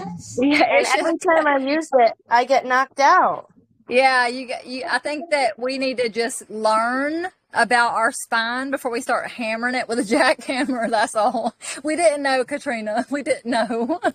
No, I'm always, because I have like a foot massager too, and I use that a lot. But when it came to the neck one, it was like, oh my goodness, I can't even tell you. I actually almost reached for it today, and I was just like, no. And I'm not No. talking about, we're not talking about the ones with the balls in them that move. Those are fine. I'm talking about the jackhammer ones. Like, if you know, you know. It's intense. Don't put it on your neck. Yes. Why do you keep making fun of me, honey? Tell them why. Why don't you just take a picture? He's so mean. The jackhammers. Don't jackhammer your neck. The jackhammer, and then you put a fat guy on the end of it. How much do you weigh, honey? What's your weight class? Uh-oh. And I'm like, harder, honey, like right there on my neck area. So yeah, and he's like, I don't want to do this. Fit or X? It's what? Fit RX. Yeah, don't mess that Atlas up again. Red light therapy is really good, and it's non-invasive, and it calms down the inflammation, and it helps heal and repair nerve endings, and you can't hurt yourself. Okay, Faith. I think that we need to have a add a tab that is for like holistic healing. We might already have something like that. I know we have food, but like, we are Yahuah's children, and I bet we all have a lot of good information about like massage and exercise. All right, Jeremy, get on it, bro. Yeah, no, feel free to make a tab. It's all good. Marissa knows a lot about that too. She's in a massage therapy. Faith, what were you saying? What was that? Red light therapy. Oh, yeah. So that is really great for inflammation, calming down, but it also helps repair nerve endings. And so in your spine, it is literally like a puppeteer's strings. It connects to so many parts of your body, which connects to your organs. And so your spine, which is why chiropractic work is so beneficial, it can help gallbladder. There's so many points in our spine. But instead of overdoing it, red light therapy helps substantially. Targeting it directly on your spine or directly on your points can cause the same benefits without the side effects of pain with the massagers. So could you get, sorry, my son is on the harmonic here. Could you get any red light therapy? Like, I have a red light therapy plate, but I don't know if it's Quentin. I don't know if it's the right one. Is there a right one and a wrong one? He was getting down with it. Yeah, he's doing really good. I will send you, I'll post it in the chat for the actual wavelength that your body can actually absorb. Your body cannot absorb all light sources, and some of it is just sitting on the surface of your skin and not actually penetrating. So there's like a range that you want your red light to be, and I can put that in the chat. It's in one of my books, and I only buy ones in that range, and it is substantial for ear aches, your thyroid.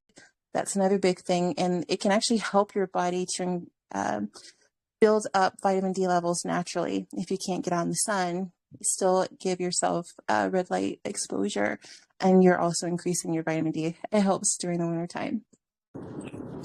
Yeah, please post that in the chat.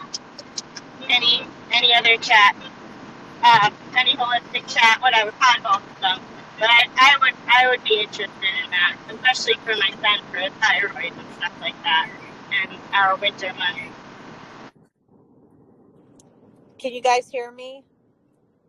Yeah, we can. Okay, hopefully I don't cut out. I had bought a red light unit a while back. I'm not at home right now, but I will put the name of it in the chat. And was that Faith speaking? Yeah. Okay, maybe you could let me know if that's the right red light that I should be using. Would that be all right?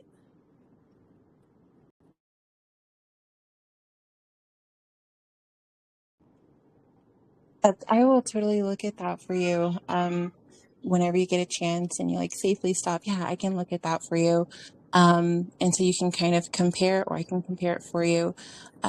Because some of it is just like the ones on Amazon, they're like $30. They're going to actually damage the top layer of your skin, and can actually cause cancer and cause kind of like what the tanning beds. So yeah, it could be counterintuitive to things that you're actually trying to help. But yeah, if you send it, I will absolutely look at it. I actually, when I bought it, I can't even remember the name of the company now. It's been a little bit, but I spent almost $300 on it. So hopefully it's a good one. Spending that much on it. Am I breaking out? No, we still hear you. Okay, great. Yeah. So yeah, as soon as I get home, I'll put the name of the company that sold it. Thank you so much, Faith.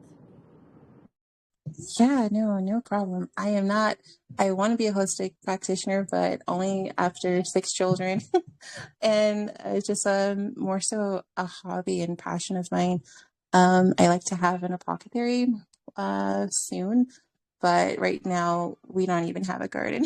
So yeah, I'm just doing things at home, but a lot of my grandparents died from cancer.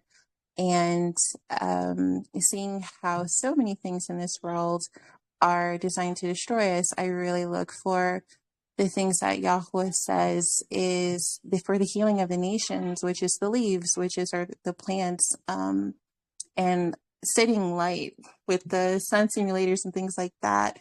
I was seeing the benefits of red light therapy for cancer, tumors, and how we're so responsive and conductive to frequency and to light, which is another thing with the calendar and seeing parents doing it and walking and starting our days in darkness. It's really counterintuitive to the healing of our bodies and how we start our days. I forgot who it was that shared about sunglasses and how that actually causes a lot of problems. Lee. Yeah, okay. Yeah, I'm going to stop wearing them. Always wondered about that. Yeah. Yeah, and I've heard that before as well.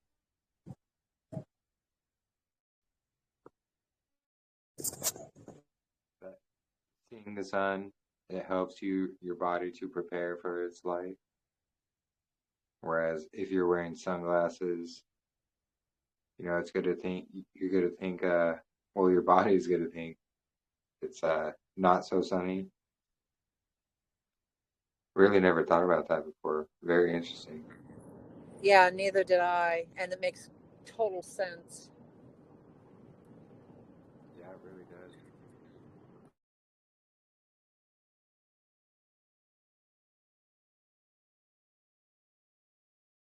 Praise Yah. Amazing fellowship.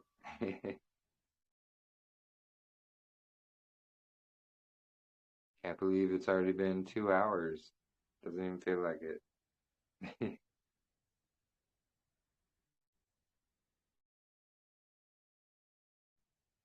But yeah, I wasn't going to make it a really long one today. I know not everybody is free at the moment, but if anybody has anything else they'd like to bring up or talk about. Yeah, I just want to thank everyone for sharing everything they shared. It was just beautiful. Not only gleaning from each other, but just sharing our own personal testimony. It's so not only encouraging, but it's also therapeutic in so many ways. Praise Yah. It really is. And it helps us to, get closer to each other as well, be there for each other. It emits light, like literally, because I know I seem like a flamboyant, outgoing person, but I'm not. I do not like to get on here and talk. I don't like my own voice. I'm shy, but I know that, like, it's... Same here, Sumi. Sumi, same with me. I Girl, you know what? I do better when I'm talking talking to someone or a few people face to face. On the Yes. phone, it's not bad, but oh my goodness, yeah, It's a I hear you, sister. sacrifice. It's a sacrifice. It really is. And I know that sounds silly, but it really, truly is for the brethren and for the growth of our body. Oh yeah, for And sure. we may think it's nothing, but eventually, like the Father and the Ruach, it lets us know, hey, that was something. Like you did something there, or that was food for the assembly. You may not know it at first when you first come into your faith, but eventually, like you know that you're feeding the flock or you're emitting light. Like you can feel it, and it's just wonderful. The thing that Yah is still working with me on, because I have been so open and sharing my testimony and have gotten so much judgment, just very, very judgmental. And it just, wow. You know what I mean? It's like, no, people really? are judging you on your testimony. Have I heard your Oh testimony? yeah, when I've opened up and shared what my children and I went through, which I don't very readily do anymore, until I really get to know someone. Oh my goodness, the judgment! It's like, how dare you? Girl, that's crazy. That's why I'm so scared to share mine. Because it's like I gotta literally be like, should I even share that part of my testimony? And I mean, there's probably is some things that you shouldn't share. Oh but yeah, for sure. You learn over the years. Yeah, because I've shared my testimony before in church, and apparently it wasn't like suitable for children. So, and I didn't know that. I was a baby. I'm like, okay, this is what happened to me, and it's like essay and everything. Yeah. Oh no, So, I was sharing stuff that it wasn't going to like in that sense. I don't know, but I'm just very cautious. I just ask y'all to hey. You know what, Jeremy? I have a new tab, Jeremy. Testimonies. And then we can like go. I'm telling you, like, I swear. Now, I'm going to make it. Okay, we're going to make a tab. I'm going to make a tab if Jeremy don't. And one's going to be on like health and exercise. One's going to be like health and exercise. And the other's going to be our testimonies. And we can do like a video so that you can go just like listen, because we're going to have new members. And we don't want to keep, if you're anything like me who has trauma, you don't want to keep telling the same thing over and over like I do. I'm going to tell it once and like, my God, please don't ever make me tell it again. So I think that's really cool. If it's okay with everybody. Like we'll have like a test, and if you don't have to do it, but if you feel led to do it, that's cool. I know I'm interested. Do it. I mean, I love sharing how Yah has led me to him and stuff, but man, stuff that I went through with an ex. I have 2 testimony videos to add to that group. Hallelujah. I swear, that's our new wine, y'all. Yeah, exactly. Now we got a whole new Sumi. She's on fire. Now. I'm telling you, new and improved. I got a new map, guys. I would also like to make a tab with all the scripture that talks about how important, doing the work that we need to do is, and really humbling ourselves, because a lot of people have it twisted that, of course, they think Messiah is going to come back and fix everything, and so we don't have to do much.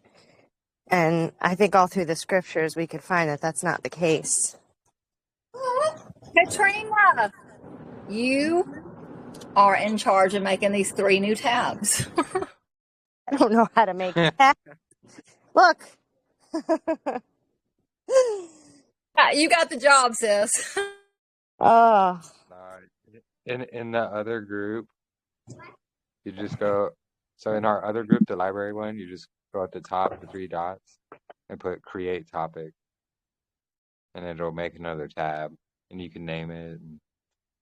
Yeah, I know how to do it. I've done it because I'm nosy, and I figured that out. Because you know why?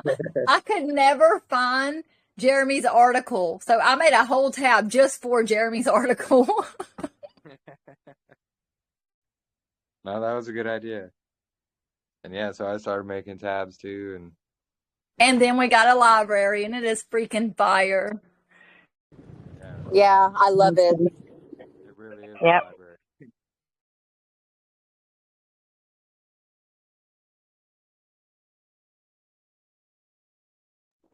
Yeah, we can make one about, holistics, healing, things like that. I don't even remember the other two, but says why Well, I can't. we got whatever Katrina was just now talking about, the importance of. Listen, I'm gonna be honest with y'all. I had 2 shots of my Jose Cuervo, so I don't remember what Katrina said, but I do remember what I said and the health one and the testimony one. So And Katrina's in charge. and the importance. Yeah, a lot of people kind of have this Messiah is going to come back and fix it for us. And just like probably like if anyone could just add to what they find when they're reading through scripture about how important it is to do the work involved and to ask, seek, and pray. Because, there's just, on a daily basis, I'm running into people that are just thinking, oh, the calendar's not really that important. We don't really need to know it. These people are just Pharisees that want to, confuse us. Messiah's coming back. We could be in groups with all these different calendar and we could celebrate, on all these different accounts. And, love is love. And it's just better to be there for one another. When you know the truth, and it's just been really hard for me to do anyway. Like I just couldn't, I wouldn't be able to just go in on any group and just be like silence just to, for friends, for fellowship. Yeah. Yeah, I think it would go along with the lines of, being lukewarm. So yeah, like a lukewarm tab, I guess. Don't be lukewarm. Don't be Don't be lukewarm. Yeah. Yeah, we just got to get out of that mindset, that we got to be able to realize that we are capable of doing the work, figuring stuff out, humbling ourselves. But, there's steps to that, We do have to, just like there's steps to get to the calendar. Like we need to understand who the Jews are. We need to understand certain things before we even get to the foundations of the calendar. Because if you don't have those really good, strong historical facts about what happened to the original Zadok priests and why the Dead Sea Scrolls are so important, then you won't really understand the importance of the calendar. And also, it's just, I love when Libby said yesterday that it is the key of David. Because, Yeah. there's just so many levels to it. But it is. It's key to understanding scripture. It's really key. Because, like, all of a sudden now Messiah's words are coming to life. Sorry, Jeremy. Go ahead. No, yeah, I was just backing you up. Yeah, absolutely. And And weirdly enough, like when Libby described it as being the key of David, quite honestly, aside from her mentioning that she's the only other person that I've heard describe it as that, but my wife's not here at the time. At the moment, she's out right now, but she can witness to the fact. But so that initial drawing that I gave you guys, when I first saw it, before I made the mirror of the spiritual side and then the mirror of the heavenly realm to get that full picture, I'm sitting there looking at essentially you got your calendar formats. You have all of your months sitting on top of each other in a calendar book, right? So when you've got your calendar, the sacred calendar all laid out, if you were to remove everything out of the way, the pattern that it leaves is 1/4 of that design that you guys have. Okay, that's all 12 months stacked on top of each other. And one of these days I can sit there and actually physically show it, because I drew up a whole thing for a 4-year span just to do this. And I've showed a couple people before, but I mean, they still didn't get it completely, but they were able to see how it created the picture. But anyway, so when I got that initial design, which I've got, and I've got to dig it back up and I'll send it to you guys, which is 1/4 of that picture. That was the same initial thought that I had. That was the first thing that popped in my head was I'm staring at the Key of David. And Libby mentioned it yesterday, and she's the only other person that I've ever heard of refer to the Key of David being possibly even linked to his calendar, which is interesting too, because it's more than just a calendar. It's also a map, it's direction, it's his ways and his days. It's not just a timekeeping mechanism, but it's direction and of which way to go. Yeah, I agree. Oh, true. And it's very important too, because once you understand all these things, you can start seeing where it's at in scriptures, and you get that deeper understanding. Actually, that's what I've noticed. And it's like, wow, I can see what this scripture is talking about now. Versus, the first time you read through it, you're like, huh, what is this? When Yeah, no, Sean, when you say that sorry, my kids are loud. When you said it's more of like more of a map, could you keep going on that? So you're just saying it's not just like a tracker of time, but it's also a map. Could you allude more to that? Well, yeah, he says, what does he say? I believe it's in Psalms. He says, I set a compass upon the face of the deep. So what do you do with a compass? It guides you which direction. And the whole thing with the, because the 2 equinoxes would represent the 2, you got one east to west, one north to south, those 2 measuring lines, which the science has created, man has created. They still can't explain it. But, it's essentially, I don't know how I don't even know how to really explain it, but essentially it's the map back to Eden. Don't know how it all fully operates yet, or don't even know, more than what I already know at this given point in time. But all I know is everything that when I stare at it and how, I mean, it's got the whole compass is there. And I mean, once you understand the star patterns and where they are in the skies, quite honestly, you won't even need a compass, and you'll be able to travel anywhere in the world, and you won't even be lost, as long as you have the sun during the day to guide you and the stars at night to tell you which direction you're rolling. You'll never be lost. yeah, exactly. That's how they did it, in ancient times, using nothing but the stars. And then they came out with the compasses and things like that. But yeah, wow.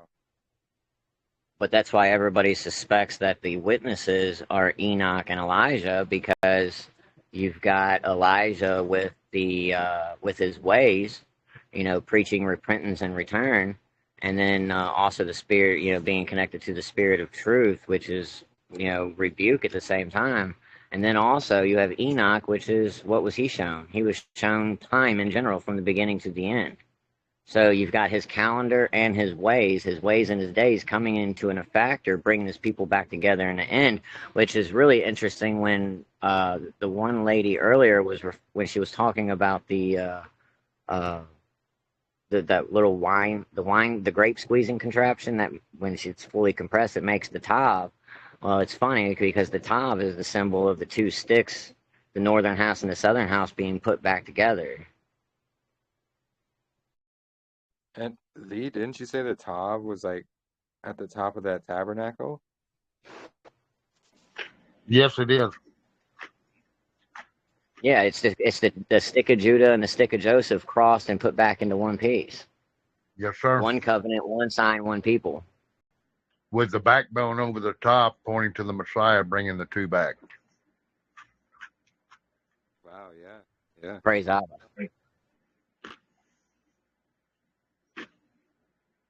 I see a lot of connections there. Sean, do you see that that this could be a connection to the Heavenly Scroll? To the what, Ken? There's something referred to as the Heavenly Scroll, and in the ancient churches, there was a design put on the floor, which is apparently supposed to be the Heavenly Scroll. But could the scroll or the Heavenly Scroll be linked to David's key? That's what I'm trying to sort of get into my mind here.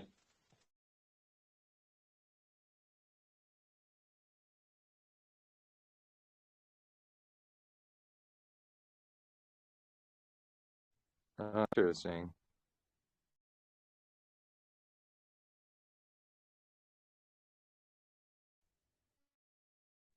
I want to see that that tabernacle lighting up the Holy of Holies that you got there, Lee. You got it. Yes, I'm going to try that. I've never done that, but I am. I was talking because Meredith and a couple other on Sukkot and help us put that kit together. But if you, it's got the ram skins dyed red leather strips around the tabernacle, but on the top you've got another. You can close it, but it's a whole. I'd have to take those white leather strips off in the center and direct it towards the true north to get that kind of effect. But that would be interesting to see what it does and how the tabernacle, because it's got like a cylinder where the hole is all the way down to the ground in the tabernacle. So the mark would only show in the Holy of Holies. It wouldn't be on the outside of that pillar where the hole is going down to the ground. It would just show in the Holy of Holies. So that's, I don't know how to set it up for it to do that, like my sundial. I don't know how to. I mean, I know how to coordinate the sundial with the North Star to get a true reading, but I don't know how to do it with the tabernacle yet. So I'll look into that. Yeah. I believe it says the gate faces east towards the sunrise. Yes. And it does have a door on it, the eastern door. So yeah, I'll have to face that to the east and see what it does. I've never done that, but that's a good idea. That would be very interesting. And I've got a picture where the Native Americans are drawing the same pattern on the ground. Oh, I I'd don't love think to see that. I don't think they know what they're doing, but they're doing it. Just like I ran into a lady at a Dollar General, and on the back of her trailer, she didn't even know what they were doing because she went into Dollar General and I saw the truck pull up with the sukkah on the back. They had built a sukkah and put it on the back, and it's got branches on the top, and she was hauling it, and she went inside. So I saw her walk in, so I was kind of familiar what she looked like. And this was an Indian lady with her daughter. And I asked her, I said, do you guys know what I said, I noticed that deal on the back of your truck that you got there. I said, do you know what that is and what you're doing? She said, no, we just do it. I'm like, okay. You know, it's like, Wow. yeah, they're just doing it, and they don't know why they're doing it. But I think, man, if you're doing it, it's probably better to do it and not know why you're doing it than somebody that knows to do it and don't do it. Yeah, you got that right. Did you have a question, Ken? I was wondering whether anyone has any visuals regarding the tabernacle and the Tav and the backstop and everything. I have uploaded a picture of what the backbone looks like over the top of it before it's got the ram skins dyed red and all the other stuff on the outside of it and the cloths that they put over the top.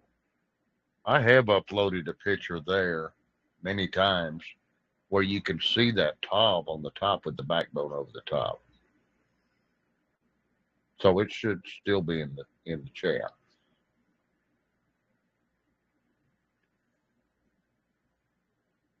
Thank you. I'll try and look for that. And I'll try to upload one where the Indians are drawing it on the ground. I'll see if I can find that and send it. Yeah, I found it there. I got it. I replied. Well, I basically forwarded it. Is that the one you're talking about there, Lee? What's that? Is the one I just sent the one you're talking about? Let me see.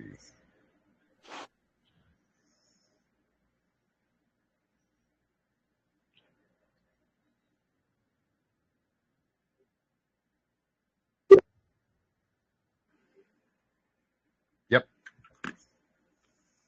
See the big long bar that goes over the top? It's called the etzem, which is called the backbone. Wow. Yeah. That's why I was thinking that word tied in with what Libby was talking about, the rock and the sign. And she said it linked to the backbone too, because the words are similar in Hebrew, but it's not spelt the same. But I think it's still rooted in the same perspective. So I'm going to try to do that today, go in there and look and see if I can't find it.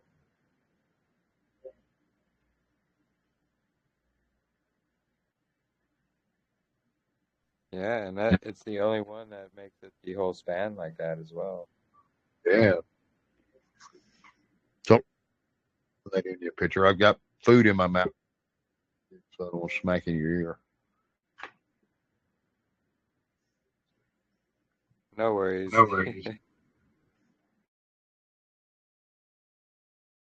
Yeah, praise Yahuah, Sumi.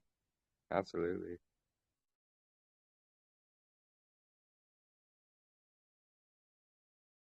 Yeah, I learned about the round tabernacle years ago when Rob Skiba had Andy Hoy on.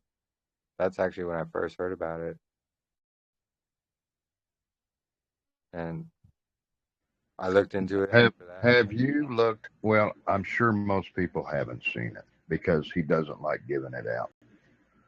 But have you seen the Levitical boot camp videos of the body of the like it's representing the tabernacle is representing the body, and the whole tabernacle design showing you what is in your body and how it functions. It's very interesting. And it's kind of like the tabernacle. And I know the tabernacle is a picture.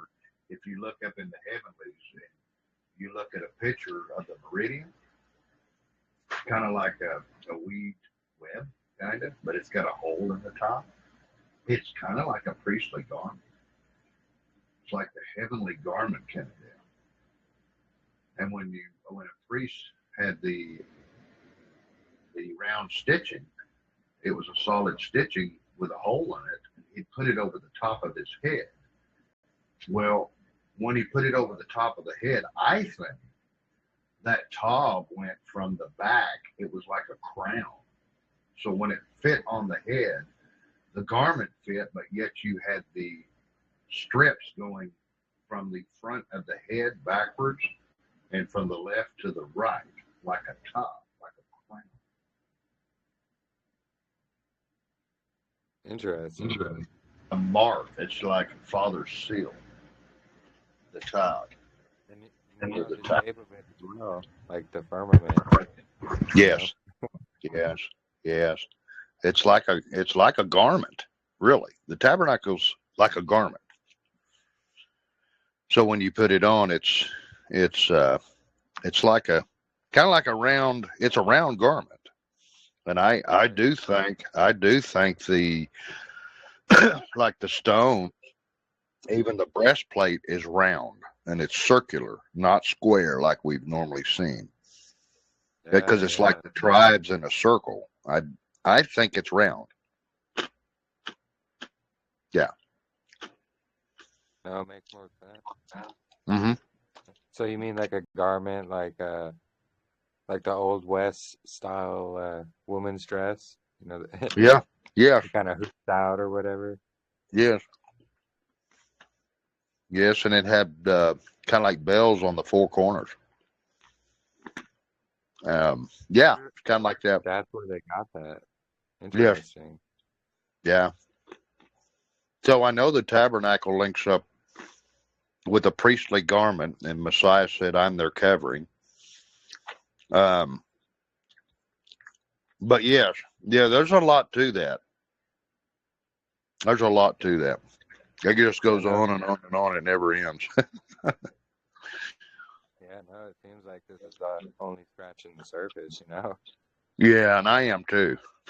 I am too. I mean, my goodness, the more you look at it, something else comes to mind. But it's all connected. Everything's connected. That's why it never stops. Yeah. It's amazing. Wow. It really is. Yeah. Let me try to find that picture of the Native Americans doing this on the ground. Yeah, yeah. I really know- like. Oh, go ahead. Sorry, I really enjoy the thought that the breastplate could actually be a circular breastplate, because we know that the stones represent the tribes camped around the tabernacle, and I think with a circular breastplate with stones on it would generate frequencies. Perhaps Jennifer might, no, not Jennifer, Faith might know a bit more about this, with stones and frequencies in a circular motion. They were translucent stones. If you shined a light through it, it would come out the other side. It wasn't like a solid stone. It's like a crystallized, translucent stones. All 12 of them. And fun fact about those 12 stones is, see, this is where we find out what Abba considers as precious and what man considers as precious, right? So if you take pure light and shine it through any one of those precious stones that's listed in Scripture, what comes out the other end is the rainbow. You'll get all colors, all the colors of the rainbow. Now, if you were to do that same test and you run it through a diamond, a sapphire, or anything that we consider precious and not what Abba considers precious, but like say particularly a diamond, for instance, if you shine it through a diamond, it comes out black on the other end. Yeah, I heard the diamond was not one of the stones. That's just written the wrong way. But anyway. Yeah, and it actually comes out black. The light comes out black on the other end instead of the rainbow colors like all the other precious stones that are in Scripture that are actually listed as the foundational stones of the temple in Revelation. Correct. Yeah, but about the temple and the stones, on the bottom of their garment, they had a bell and a pomegranate, and the type of fabric that covered the set-apart dwelling place, even leathers and cloth and bronze and copper are all very high frequency. I think the very interesting thing is, even with Yahusha, you saw a lot of people demon possessed around, but they were never allowed. You never saw someone demon possessed in the set-apart place. It's not possible because that frequency was really like a direct line from us to, the priests directly onto Yahuah, which was super sacred. But the frequency of everything from their garments to their clothes to the fabric was it was really precise, and it had to be to get that precision of the frequency signature. Yeah, same with the tabernacle with the different materials put over the top of it. It attracted certain frequencies too. Yeah. So it's kind of similar to the garment. And about that, the round. Now remember, they had different garments. I mean, they would take one off to go out and teach the difference between the clean, the unclean, the holy, and profane. And then when they come back in, they put that garment on, and It was like switching garments from different positions in the tabernacle. And I was thinking, because Ken brought up what if the breastplate was round? Because they portray it as a square. It is. And what if and what if it's those cymatic frequencies? And is there a frequency that has like 12 slots in it? Because you know how when you make that sound, Yeah, I it'll sure make did. Matter of fact, Jeremy, I uploaded a couple of pages from a book that was given to me with the different frequencies. And you see how that pattern is? It looks like a snowflake. Yeah. But it gives you the numbers there in Hebrew,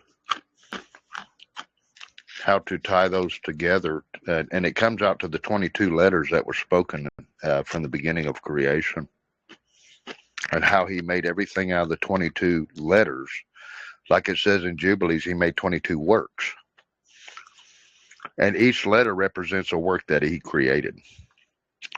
And what it's showing is how he did what he did from the creation. And that's also a key, not just the calendar. The whole creation of how he created the 22 works is the key. I mean, I agree with Libby when she said the calendar is the key. But because the calendar shows you a lot too on the tabernacle also. The circle, the wheel within a wheel, the garments, the priestly round garment, the calendar, everything is connected. Yeah, and we're looking at frequencies and sematics and things like that, which is exactly what the when Yeshua reigned before Satan's little season. This is absolutely fascinating stuff. Yeah, I've got a book called it's The Secrets of Music. It's the mysteries of the music, and it's got the different octones and the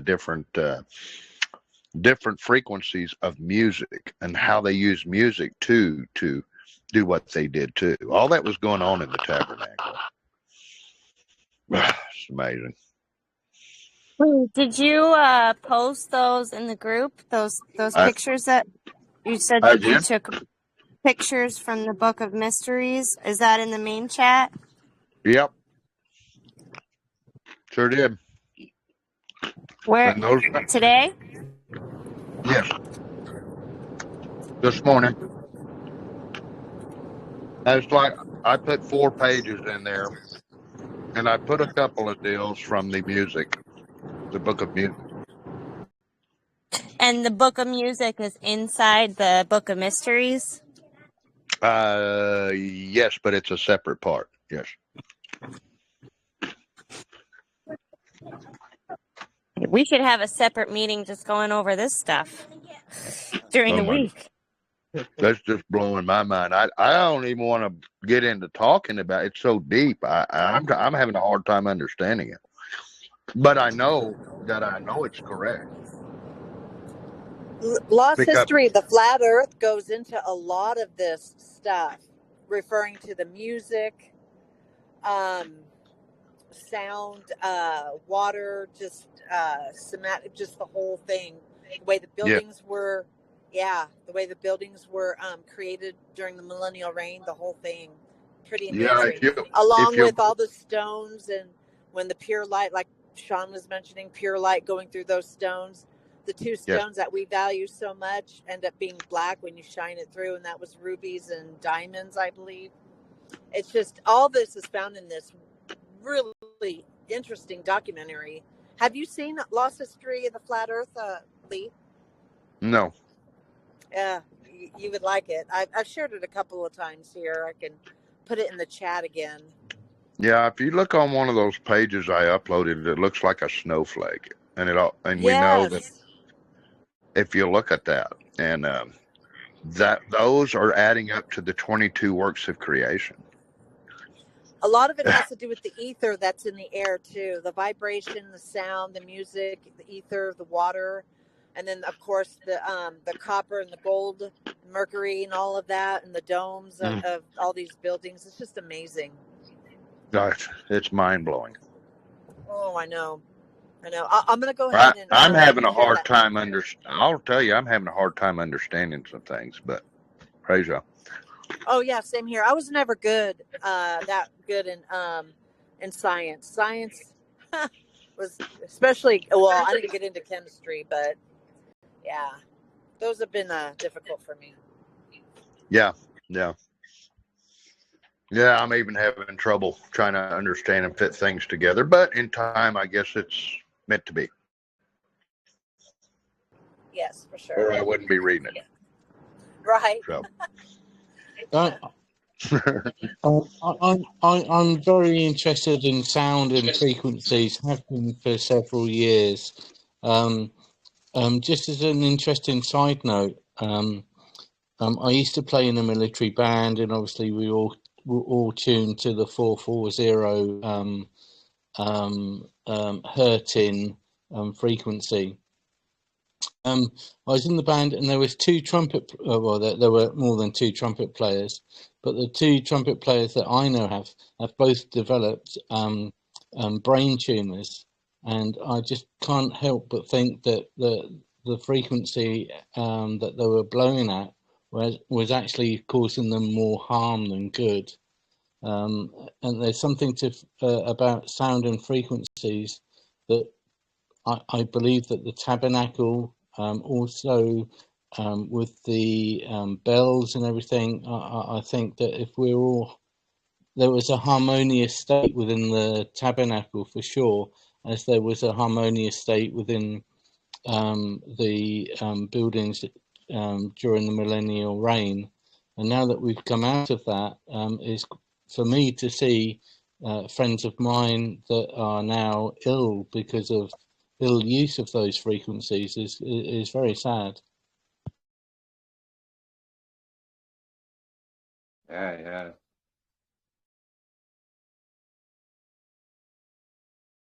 Yeah, that lost history of flat Earth, it's actually really good. I have it in our other library group as well. Is that in the video tab? Yeah, and Jennifer just shared it there in the chat too. Okay, I'll watch that. But look at those pages I sent, because the thing is huge,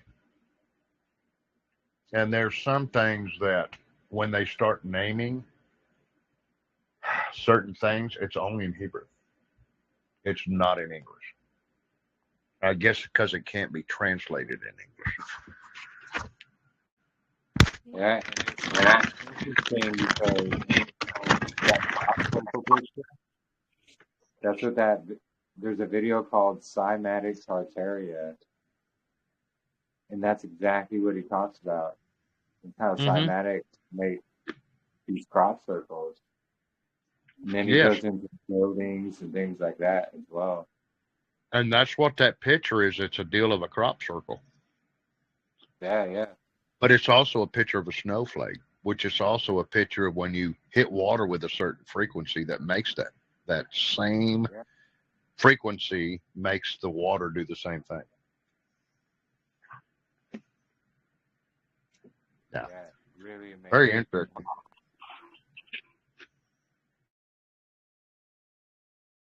One of our discussions, I don't remember which one it was, but we were going over all of this as well, the cymatics and the sonoluminescence, which, if you don't know what that is, check out Star in a Jar. That's exactly what it's called. And it's frequencies or sound, and they make stars exactly what we see in the sky, like in a liquid medium. It's really fascinating. But we went over all this in one of our discussions. Do you know that there's certain levels in the tabernacle, and there's angelic beings in each section, and it goes up just like the New Jerusalem coming down? Well, it's almost like one angel bows to another angel. One's at the head over another. But when they sing, one sings the lower part, it goes up to the next angel, and then it just keeps it, and then it goes to the next angel till it gets to the Most High. It's just, there's ranks, and each one has to bow to the low one, and whatever. When they sing, it goes through one deal to the next one till it gets to the Most High. Yeah, because I forget where it describes it, but it says not even like the angels can see Yahuah. Yes, very true. So, yeah, so that's how.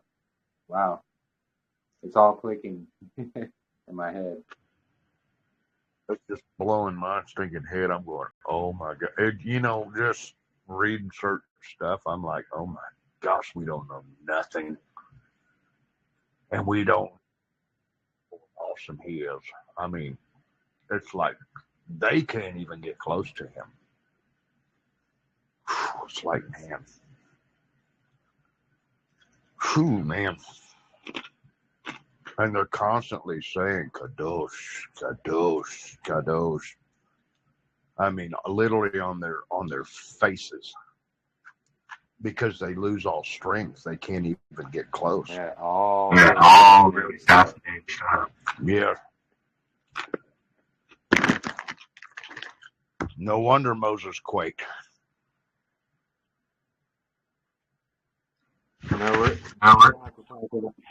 Oh, go ahead. Sorry. No, I said I wonder Moses quaked. And he shook and was terrified. Just when the voice was spoken, let alone seeing his face. Whew. Gives me chill.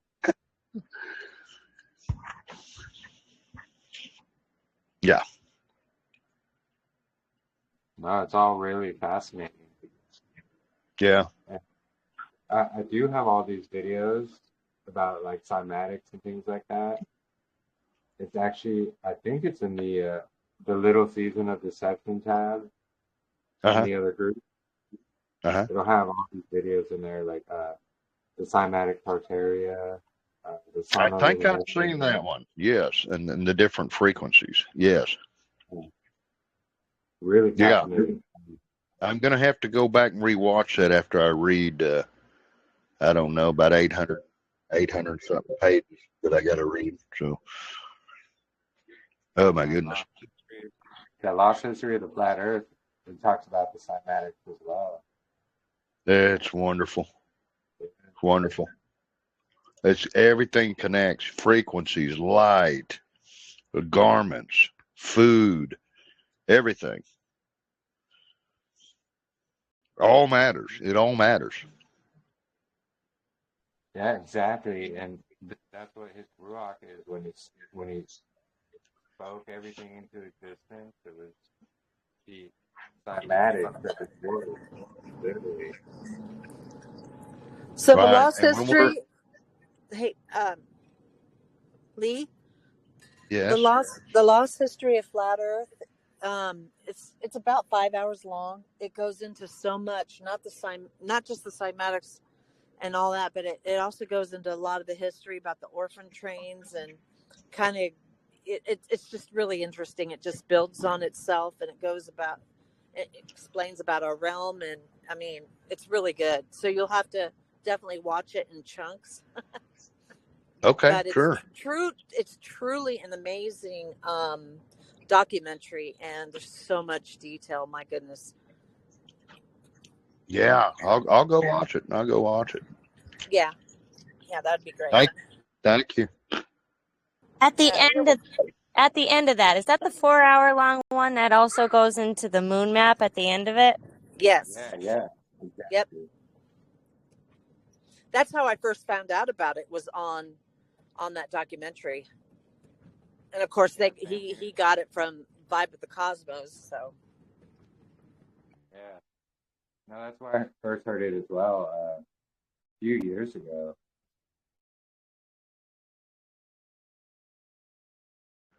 But I yeah, no, used to, I used to think Yeshua was the angel of presence. Now I do not. It's the angel of presence that bows before Yeshua.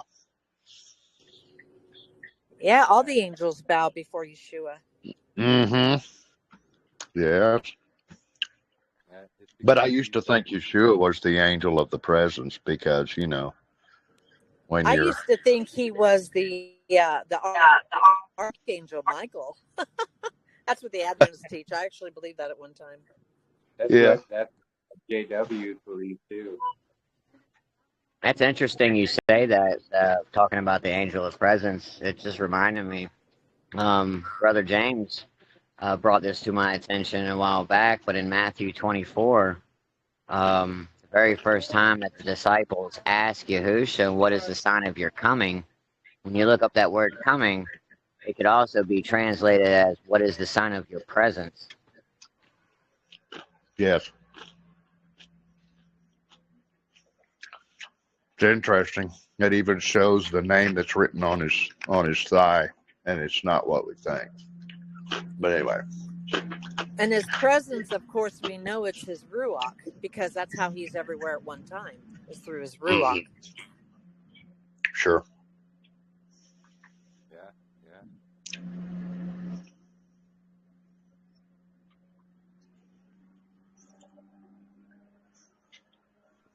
Anyway, I'm looking for that picture, so I'll mute. Yeah, no worries. Awesome. Good stuff.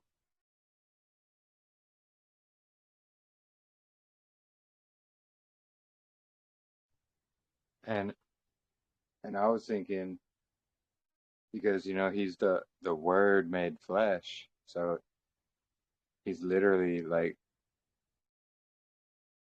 the breath of Yahuah made into flesh. So it's that cymatics, or the frequencies coming into fruition. That's what I was thinking in my head. It was pretty deep, honestly. Agreed. It goes very deep. Yeah, the Father is not.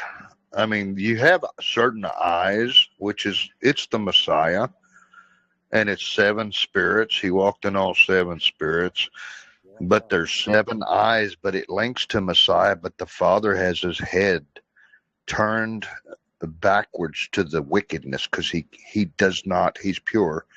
But what's going to destroy the earth is when he turns his head around and shines his face, and everything. It's just going to be gone. Yep. That's when the new heavens and the new earth will be formed. It's just, oh my goodness. It's like, wow. And that's why, wow, that's why It Moses just, saw his backside and stuff too, because he's got his back turned. yeah, just understanding certain things. We don't know. We're just scratching the surface. We do not know. And I feel so stupid when I'm sitting there trying to just look at, I mean, I'm getting certain things, but I feel so insignificant because I see his creation and what he did. And it's like, so it makes you tremble. Oh, for sure. My In total goodness. awe. I know. No words can describe. Gosh, man. Yeah. Yeah. Anyway, I can look at this picture.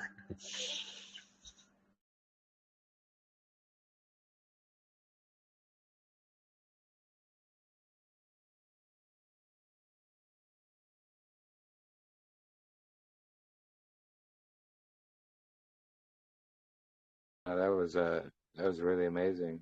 That was awesome. We go deep here.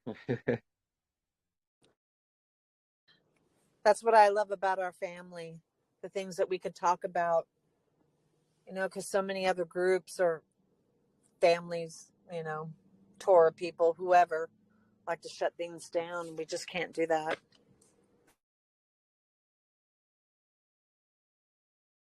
Yeah, I agree. I agree. Scriptures as the foundation. Test everything.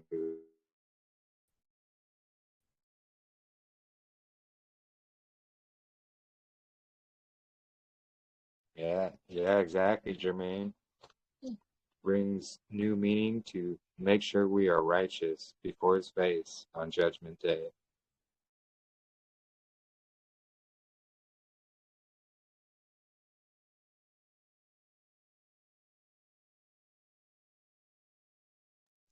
Yeah, awesome fellowship.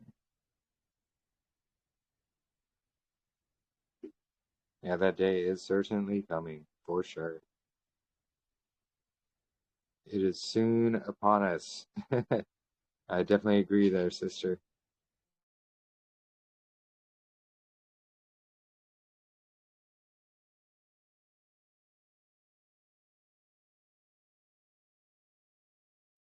Well, yeah, so I think we might end it there. I didn't want it to go too terribly long today, but amazing fellowship as always. And if anybody has anything else they'd like to add or bring up. Hey, Jeremy. Yeah. Hey, shalom, sister. Hey, Shalom. I just wanted to say, back when I woke up and joined in, you were talking about grapes. I won't be long. I know you want to go, but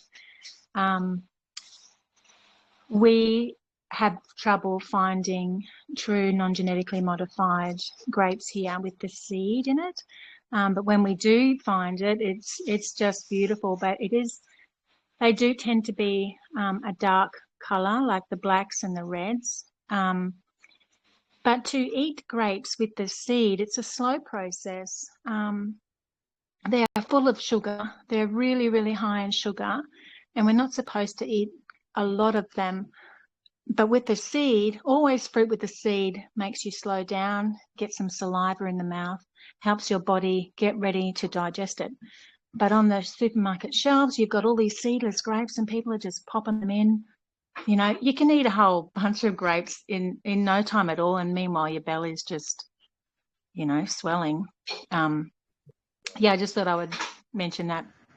But the topic had already changed back at the time when I joined in.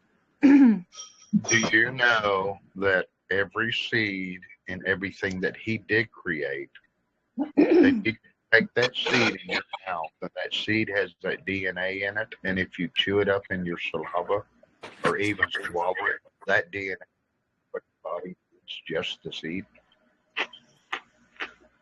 Oh, you started breaking up a little bit. Sorry, that last bit. What was that?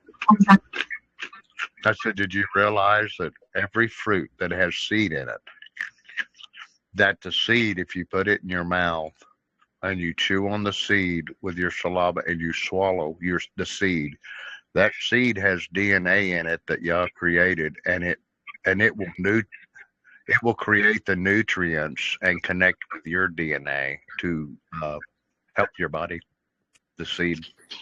Exactly. That's why it's so important to eat the seeds. Every single seed? Yep. That's beautiful.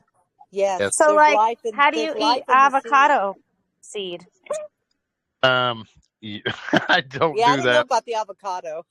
Very carefully. That's funny. I don't No, know about I the don't do avocado. that. Well, that would be hard going down and coming out. So no, Well, I'll leave that one alone. I know the apricot seeds You could are crush very it. good in You could fighting crush it. cancer. Huh? You could crush it maybe, and I don't know. I've never done that. Yeah, some people do that. If I come across that thing again, I'll share it. Or maybe even tincture it or something, because I know I'm going to start doing my black walnut tinctures soon. Throw some black walnut with the rind still all over it. I'm going to be cutting that up and starting to do vodka tinctures. But I do take B17 every day. So someone was about to mention the apricot seeds. I take about 5 a day. Yeah, those And are really good for you. Yeah. I put those all in my kids' smoothies too. I came Yeah. across, and it's been a while, so I'll have to find it, but they did crush up the avocado and made a tincture out of it, and I can't remember what it was good for. I think it was either leaky gut, or I believe it was leaky gut that it helped with. What helped with leaky gut? I think it was leaky gut. I'd have to try to find it.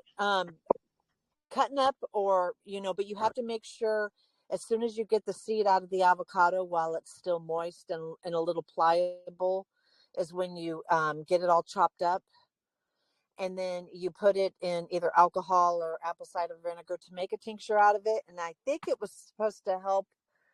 I think it was with leaky gut. I can't remember. I've got to find that recipe.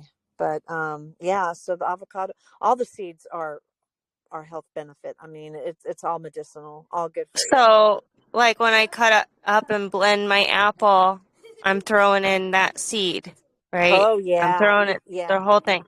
Now, what about those like nectarine seeds? Could we even get into those? Yeah, just crack the outside of the main seed to get to the small actual seed in the middle that you can eat. Yes. Hey, when you cut open a lemon too. Oh yeah, I Don't always chomp on the lemon seeds. Yeah. pull it and drink it. Uh-huh. Actually, Good for this you. one lady. Drink the seeds? Yes. No, the skin. Don't throw it away after you get the stuff out of the lemon. Take the skins and put them in water and boil it, and then drink from what you boiled with the skin. Don't waste anything. Don't waste anything. And What we if you normally can't get a hold of organic ones? Would you still do that? well, I wouldn't. If it don't have, no, I wouldn't do that. But I'm just saying, if everything that y'all gives, we waste, and we think it's no good. Just like we cut down certain weeds that are good for us, which they're not bad. Yeah, like dandelion, man. The Like dandelion, dandelion, the whole plant, root included. Oh man. whole plant. Yep. I've Curcumin. been picking up a lot of plantain and comfrey now. Yeah, those are really good for you. Actually, I forgot the lady's name, but she had this lemon elixir where you use the whole lemon and you blend it up. The rind, I mean everything in the lemon you blend up, and I think you add the cinnamon, cinnamon, and what else Oil. was in it? Yes, a little bit of oil. I think so. Yes. And some you know what syrup I'm talking to about? sweeten it. Yeah. I think she used honey. I think I can't remember. Throw a little ginger in there, maybe. Yep. Mhm. When you blend it all up, and It's very milky. Yeah. Yes. You're just supposed to do it on an empty stomach. It's not like really a summertime drink. It's just like your first liver love in the morning. Yeah, it's a liver and a kidney flush, basically kidneys. That's what I learned from the naturopath doctors way back when, years ago.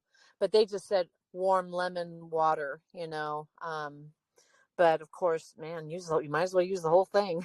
So that lemon elixir is really good.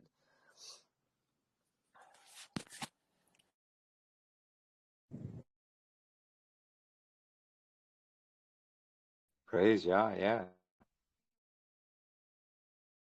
Notice in nature that the animals will go for the seed and throw away the fruit of citrus and passion fruit. They'll just toss away the fruit, but they'll go for the seed. The gorilla will go straight for the seed of the fruit as well. Yeah, they'll eat some fruit, but they go for the seed because the seed is the most nutritious part of the fruit. Yep. There's life in the seed. So I can't find like organic peaches mostly, or like organic pineapple and stuff like that. But would you still use like even, well, I heard that if you juice up the core of the pineapple, it's really good. But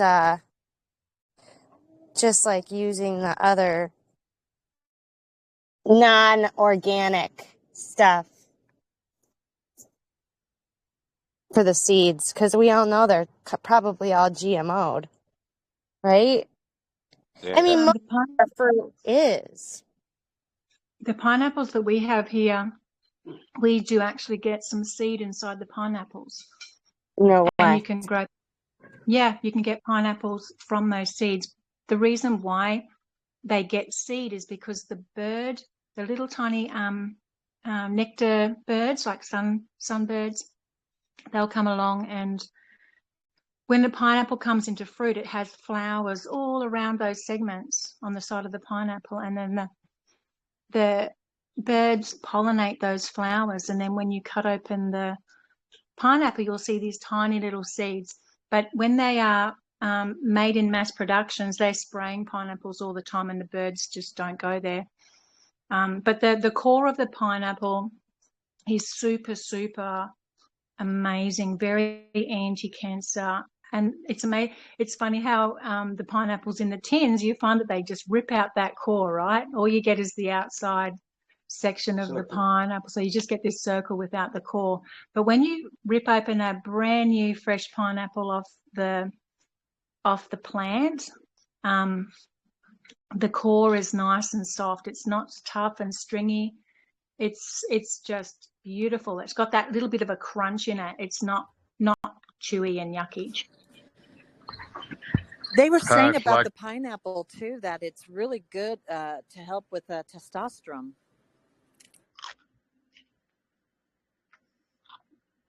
so they take away the umbilical cord to the pineapple.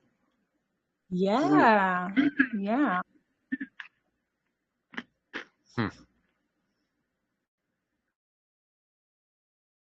Also, the pineapple, it's from the bromeliad family. It's one of the only bromeliads that produce a fruit, and it's very high in digestive enzymes, which helps you to consume food properly for your stomach. So when our pineapples are in season, we like to have some in the fridge. You have a bit of pineapple with the meal.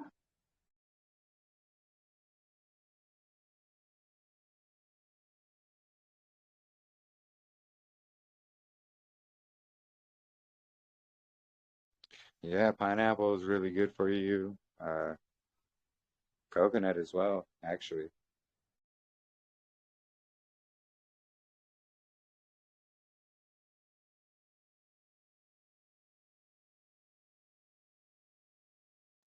Yeah, no, good information.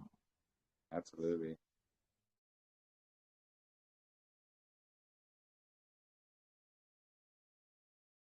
Oh, you ferment the core of the pineapple?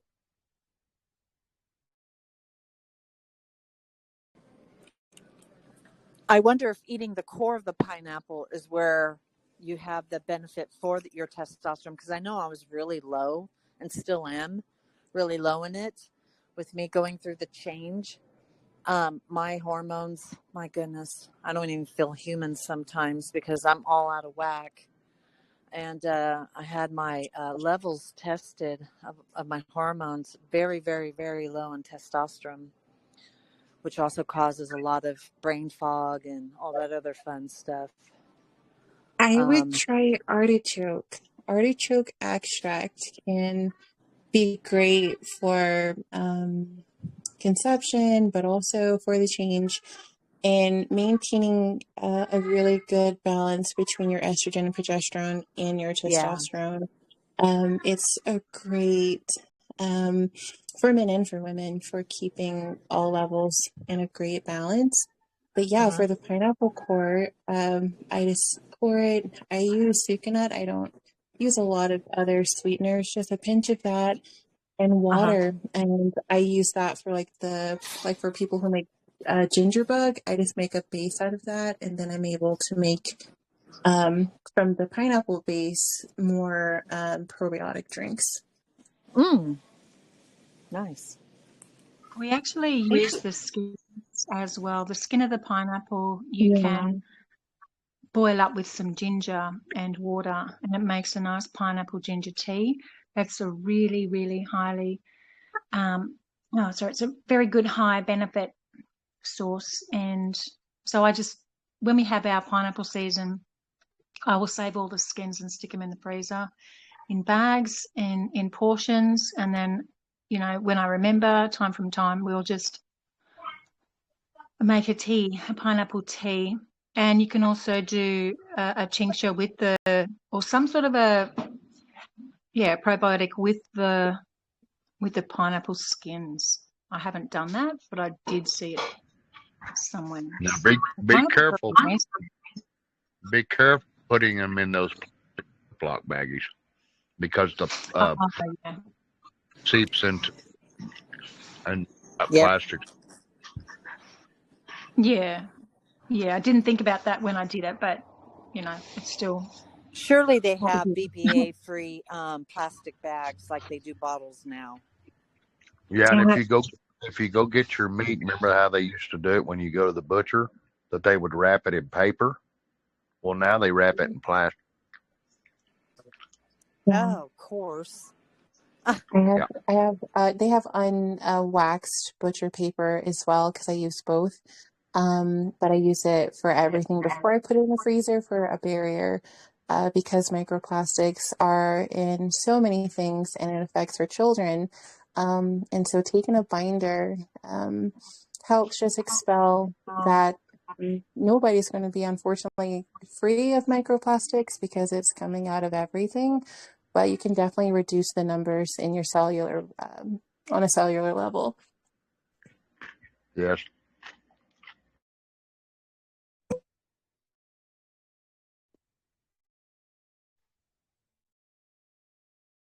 Yeah, microplastic, bad.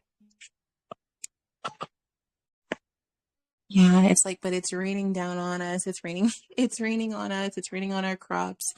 I mean, they target it and all that and other things in so many ways.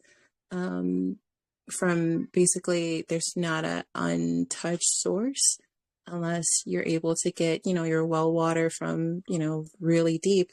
Because even for the people, for the derailment that happened in Ohio, wait, I forget, but where the derailment happened, it is still affecting a lot of the underground water, and no one seems to be talking about that. And a lot of our crops come from that area. And it's just, there's so much in the water.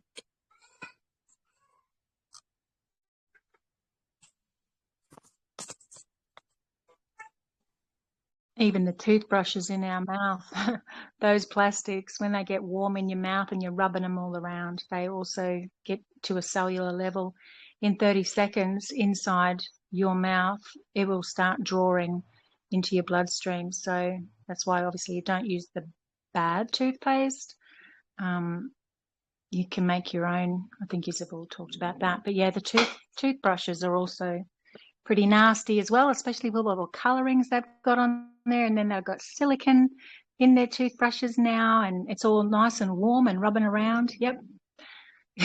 It's pretty toxic out there, no matter what you do. Yeah, it is pretty toxic, but the Mizwex sticks are very cheap and do a much better job than toothbrushes would. Well, and just posted that. They're amazing. Could you put a link to that? I never heard of it.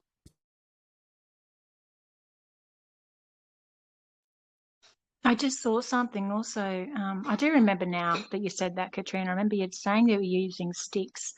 And I think that's kind of what they would have done also back in the day, thousands of years ago. But I did see these sticks are antimicrobial,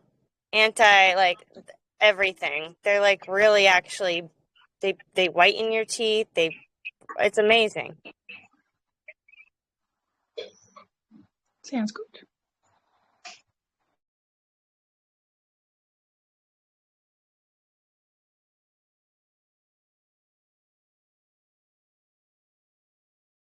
What about like the bamboo toothbrushes?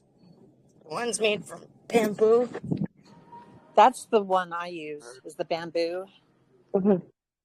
A lot of bamboo is still, unfortunately, really treated with a lot of stuff, and it's still, I have not found an actual clean bamboo. Um, it's still either linked to petroleum or the process of stripping the bamboo. It still comes out super tainted.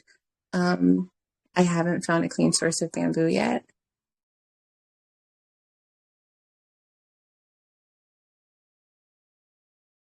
Interesting.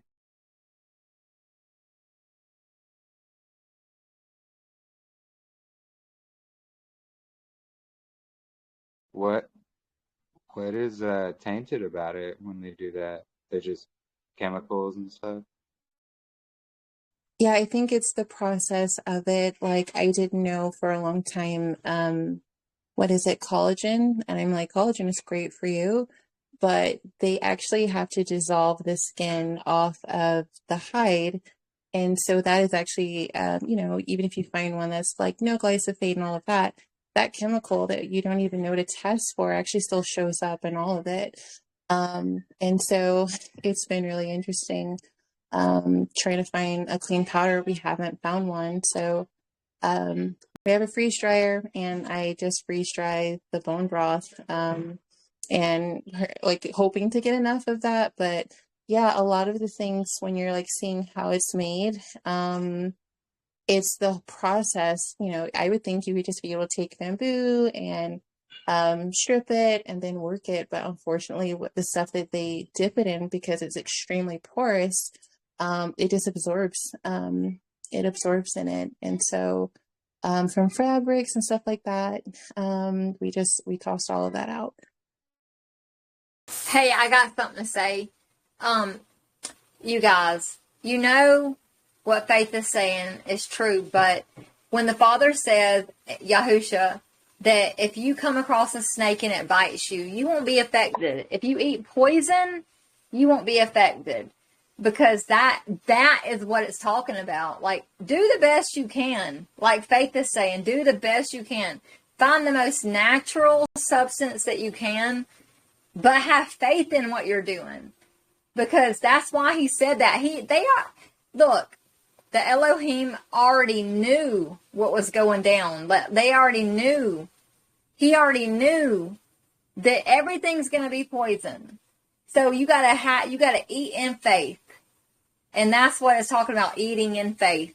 Because you bless your food. It's all poison. You do the best you can. You do the best you can. Yes. Amen. Hallelujah. Praise Yahuah. Yeah. No weapon formed will prosper. I believe that's why he gave us herbs, like in the book of Sirach. It says, "Do not abhor them." He put those things here for us in the earth. He's already given us everything we need,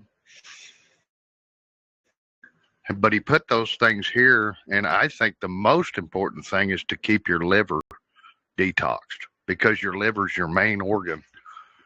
And we also know that anger and anxiety and frustration affects the liver too. So how we think affects organs in our body, not just the food we're eating. That's not good.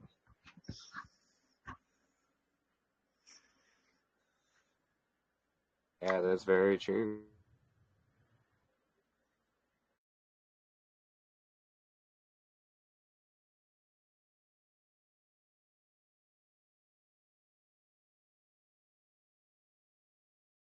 Yep.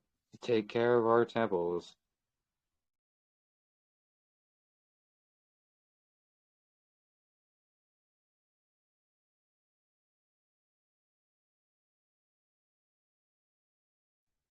Yeah. Amazing stuff.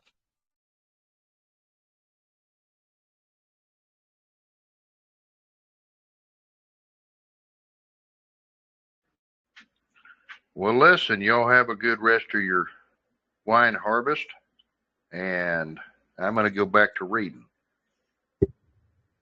But I've Okay. enjoyed it. Thank you. Yeah, I was probably going to end it here as well. So yeah, no, everybody have a good rest of your new wine. And, thank you all for joining and just for coming together and all the information. It's really amazing. And I appreciate all of you guys. And I love each and every one of you. So, yeah, we will. Yeah, thank you for coming. I just love coming together like this 2 days in a row. I think though we should start doing very short reading with Lee from the Book of Mysteries. That would be super super fun. Like maybe during the week. Yeah. Lee, what do you think? I'm going to be working all the rest of this week, so I'm not reading. And I have it's about 107. Going to be pretty close to that all week, so I'm sure I'll be exhausted. I work construction, so we're building a house, helping a guy on a house. Well, then maybe you could read just something that sparks out on you during the Shabbat. Sure. You know what I mean? Like just you read something and just save it to read for Shabbat. Just keep us in mind for those little nooks and crannies, especially when the calendar comes into play. Yeah, there's some things in there about the heavenly stuff, so that will be cool. And it's got certain numbers and stuff like that. But a lot of it is written in Hebrew. Yeah, so. I always welcome the more confirmation after more confirmation because I know it's out there. There's so much. There is. It's we're scratching the surface. I mean, I feel like when I'm starting to read certain things, I feel like an ant. I feel like nothing. We really. Yeah. I mean, Father, it's going to take an eternity, and I still don't think you'd know him. I mean, yeah, definitely. But anyway, we're growing. Well, yeah. Well, just keep us in mind when you're reading and share it with us during Sabbath. And yeah, we'll just keep on keeping on.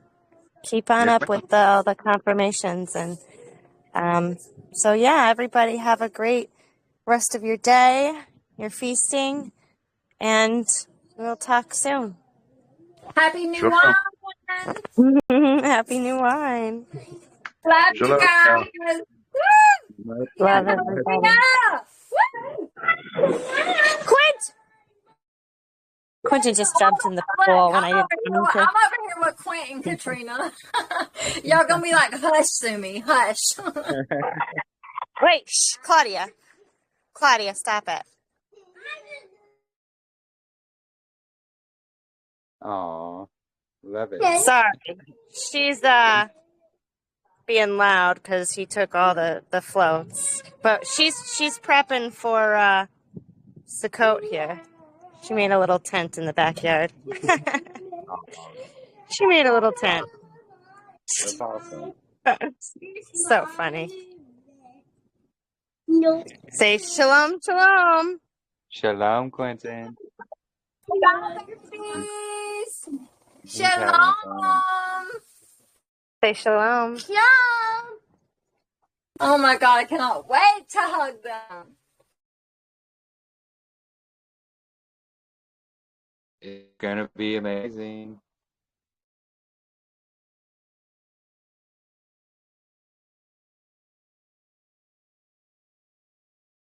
Oh, I love it. Talk to y'all later. We're going in to eat. All right, sounds good. Shalom, everybody, and we will. Shalom. Yeah, shalom. We'll meet. If not sometime this week, then definitely Sabbath.